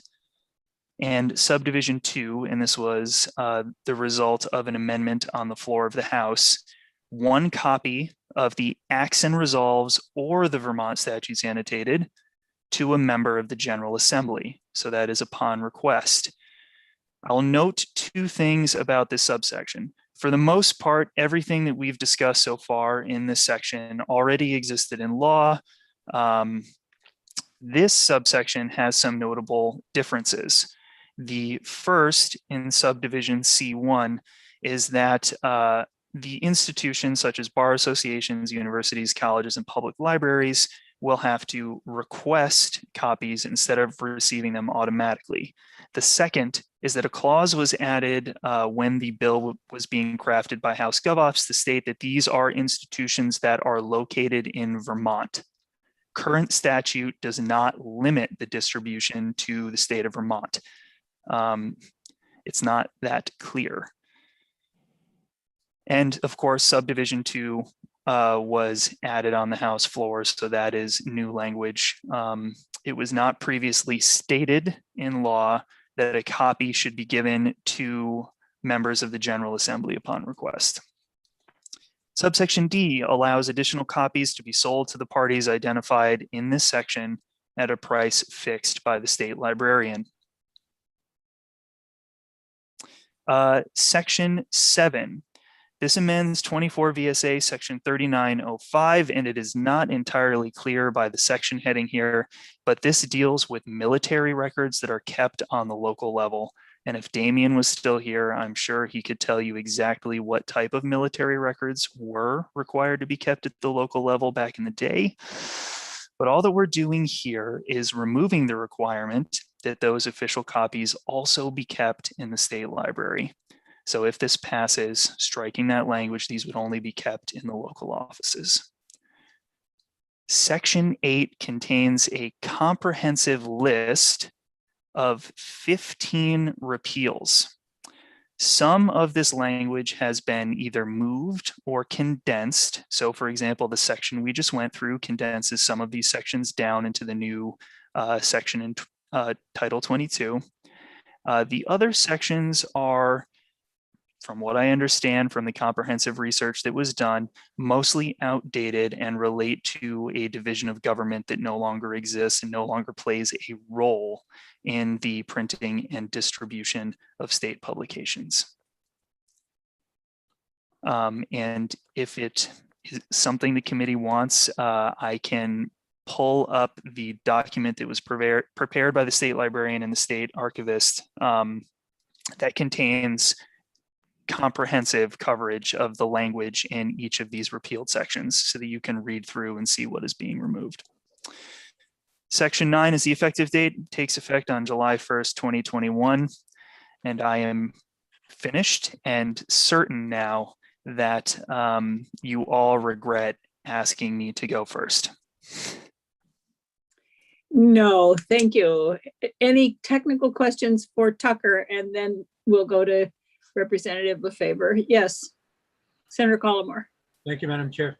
So Tucker, I'm just curious, in the enumerated list of the people who will receive the acts and resolves, and it just jumped out at me, I see the Speaker of the House is listed, but not the Senate Pro Tem. Is there a particular reason, do you know?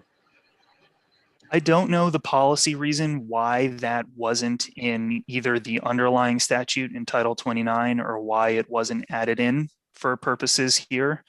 So I don't have a fantastic answer for you. I wish I had some historical fluency about that. Senator Clarkson? Well, they had to leave something for the Senate to do, Brian. So, okay. And I'm actually surprised that the law school, in fact, is not identified as getting everything updated. I mean, our only law school that's just teaching Vermont law is not even listed here. I know there's an opportunity for them to ask for it, but it is really surprising that we have not identified Vermont Law School as getting a whole set of these things. If I could venture into some wild speculation, I think when you get the historical background about the underlying sections, particularly those in Title 29, they may predate the establishment of Vermont Law School. Aha, brilliant.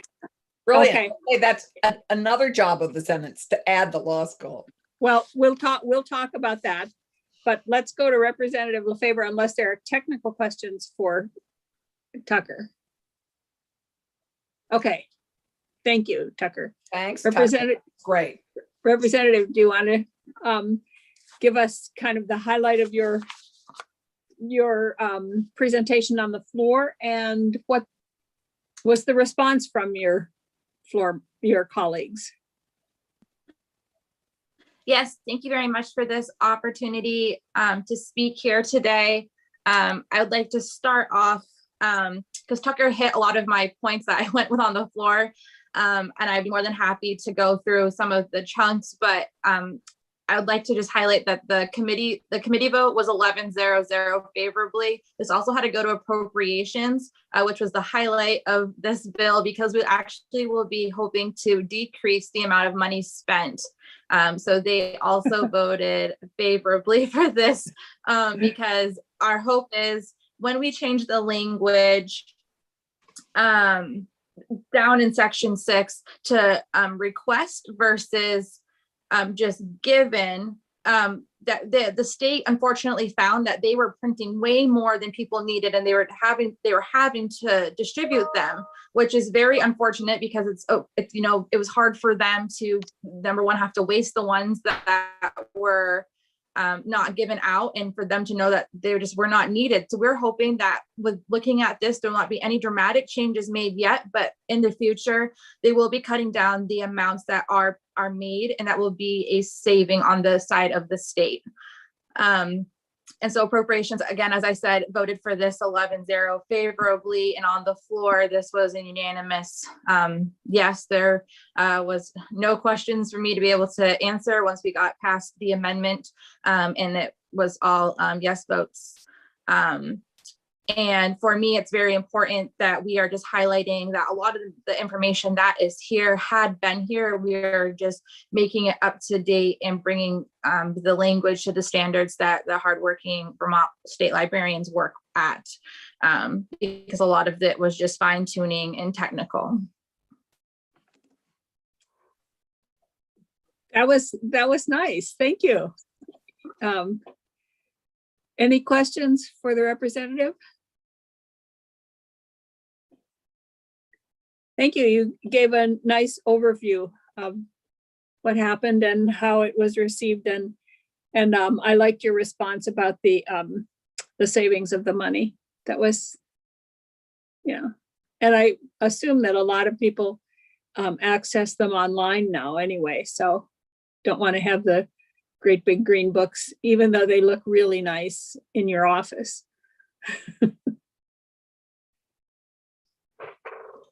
And that was to also the point for when we started talking about sharing with other states, is that a lot of this is accessible online. And so sometimes we were not being shared the information from other states. So the information we had at face value was not current, and that could be costly sometimes to not have the current information. And I do apologize that we did not cut that the Senate Pro Tem was not added. And I do feel that the Vermont Law School was something that we did touch on. And I think that's the information that we heard was maybe it was even dated back before. And I apologize for that miss as well. And that would be good to add in. So thank you very much.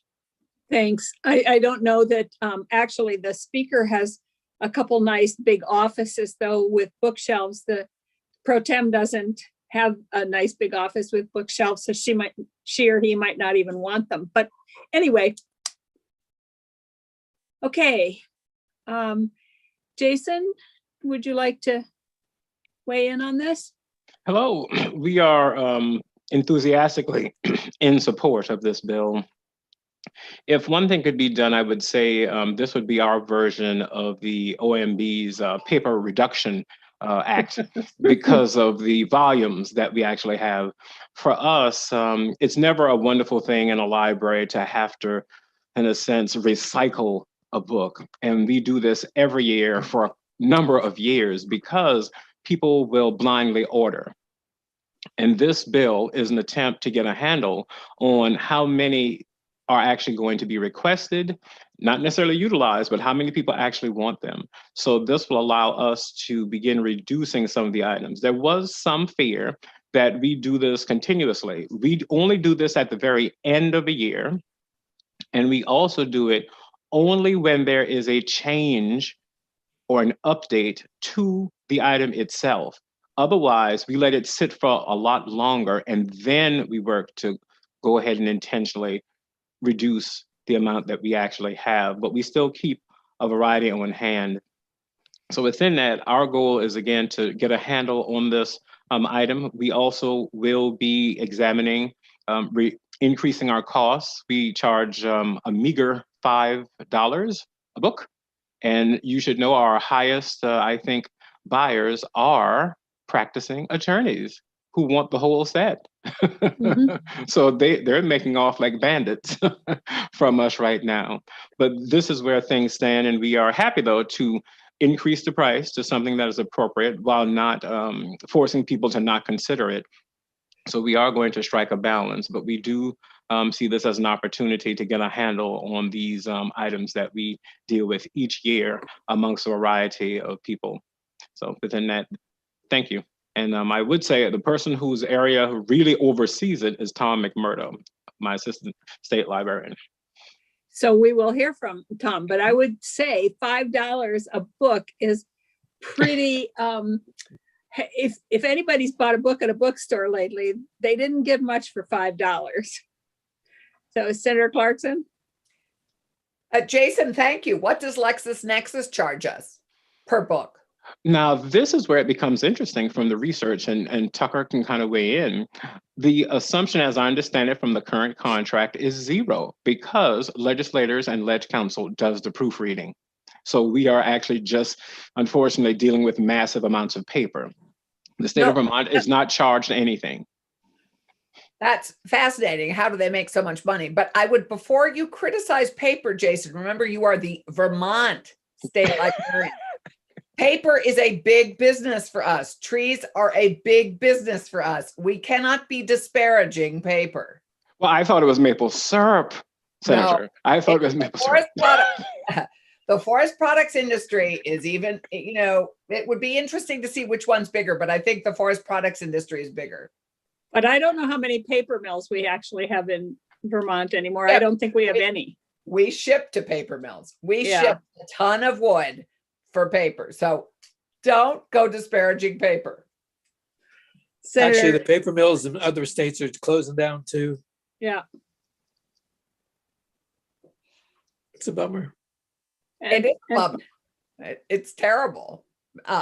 For our industry, it's terrible. So, Mr. Murdo, do you want to weigh in here a little bit? Yes, thank you, Madam Chair. I would suggest, actually, there's a lot of data out there that shows that millennials and Gen Z prefer physical books, just like Gen X and boomers. So that's a good thing. So paper's not going anywhere. But I believe the point was made earlier that, yes, these are in fact online and used frequently online.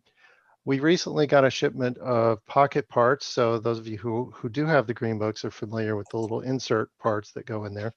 By the time we actually received that shipment, the information had been online for at least 6 weeks. So often the print does trail the updates to the online statutes. But I do want to reassure everyone that we will continue to distribute these. And if you want the green books on your shelf, they do look very nice. They're very important, that you will still be able to get them. To speculate a little further on Tucker's answer about the law school, I would suppose that they probably have their own contract with LexisNexis to get these. Maybe, I don't know. We will find out. Okay. Jane Waldo will let us know. She's the librarian. We'll find out. There are some materials that are charged. Jason was talking about the VSA, so the green books, but the Secretary of State does contract to do the session laws. There is a contract for the directories. Those are not printed in the volume that they used to be. But those print directories of House and Senate members are still printed every session. I'm sorry, every biennial session. So there is some expenditure here. And by doing that, we hope to reduce the cost of those contracts by actually determining who actually wants these books. So this legislative change will give us the opportunity, because it changes us from just sending out stuff as an automatic thing to actually having people ask us for it. And if they ask us for it, we know they want it. So therefore, it'll essentially follow, there'll be 1 year of continuing to print essentially the same number. But from that year, we hopefully will be able to get a better notion of the demand for these, the actual demand, and then adjust printing quantities as we go from there. So it probably will take 2 to 3 years for us to really determine the demand. But long-term, this is going to save a lot of paper, labor, and potentially some money.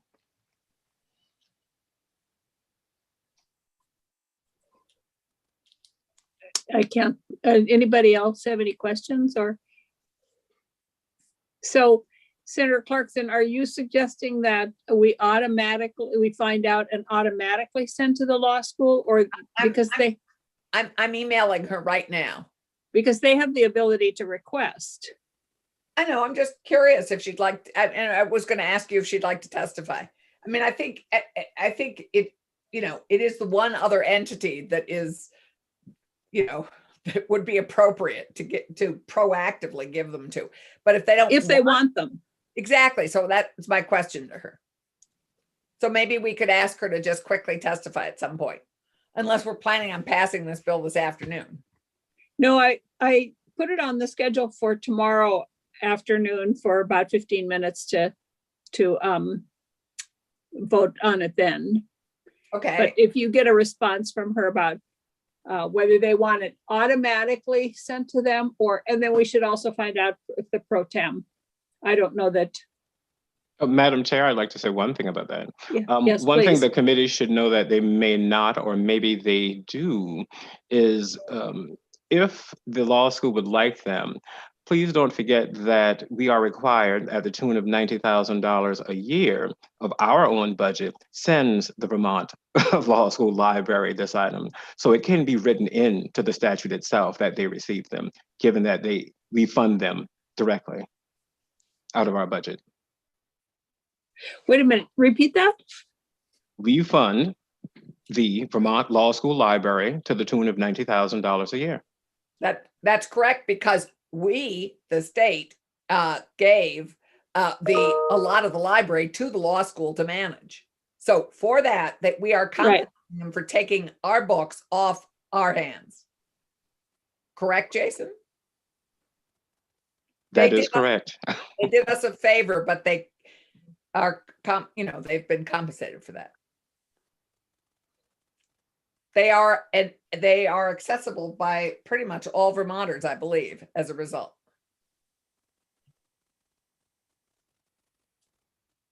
Okay. All right, well, let's find out about that, and we'll also find out about the pro tem, whether we should just automatically put the pro tem in here or anyway, okay. All the committee rooms automatically get them, right? Maybe not anymore. Yeah. Oh, they do? Oh, good. So we'll look learned. Yeah. Yes, and Very important. I did share this bill with the Ledge Council librarian, Michael Chernick, and he is going to do a thorough review of our current contracts to make sure that none of these changes will impact our state house libraries, which include the committee rooms, the Ledge Council library, and the legislative lounge, I believe. Oh, right. The lounge. And the Senate secretary and House clerk, they automatically get them, I assume. Yes, they also receive copies. I think from the same. They receive it in the same allotment and distribution that our office and the rest of the legislative offices receive their copies. And they are in the Senate chamber, but I've never seen them in the House chamber. Yeah, they're in every committee room in the House. No, in the House chamber. We have them in the Senate chamber. Oh, right. I don't think they're in the House chamber. I know they're not. Yeah. Unless they're under the desk or I love having them in the Senate chamber.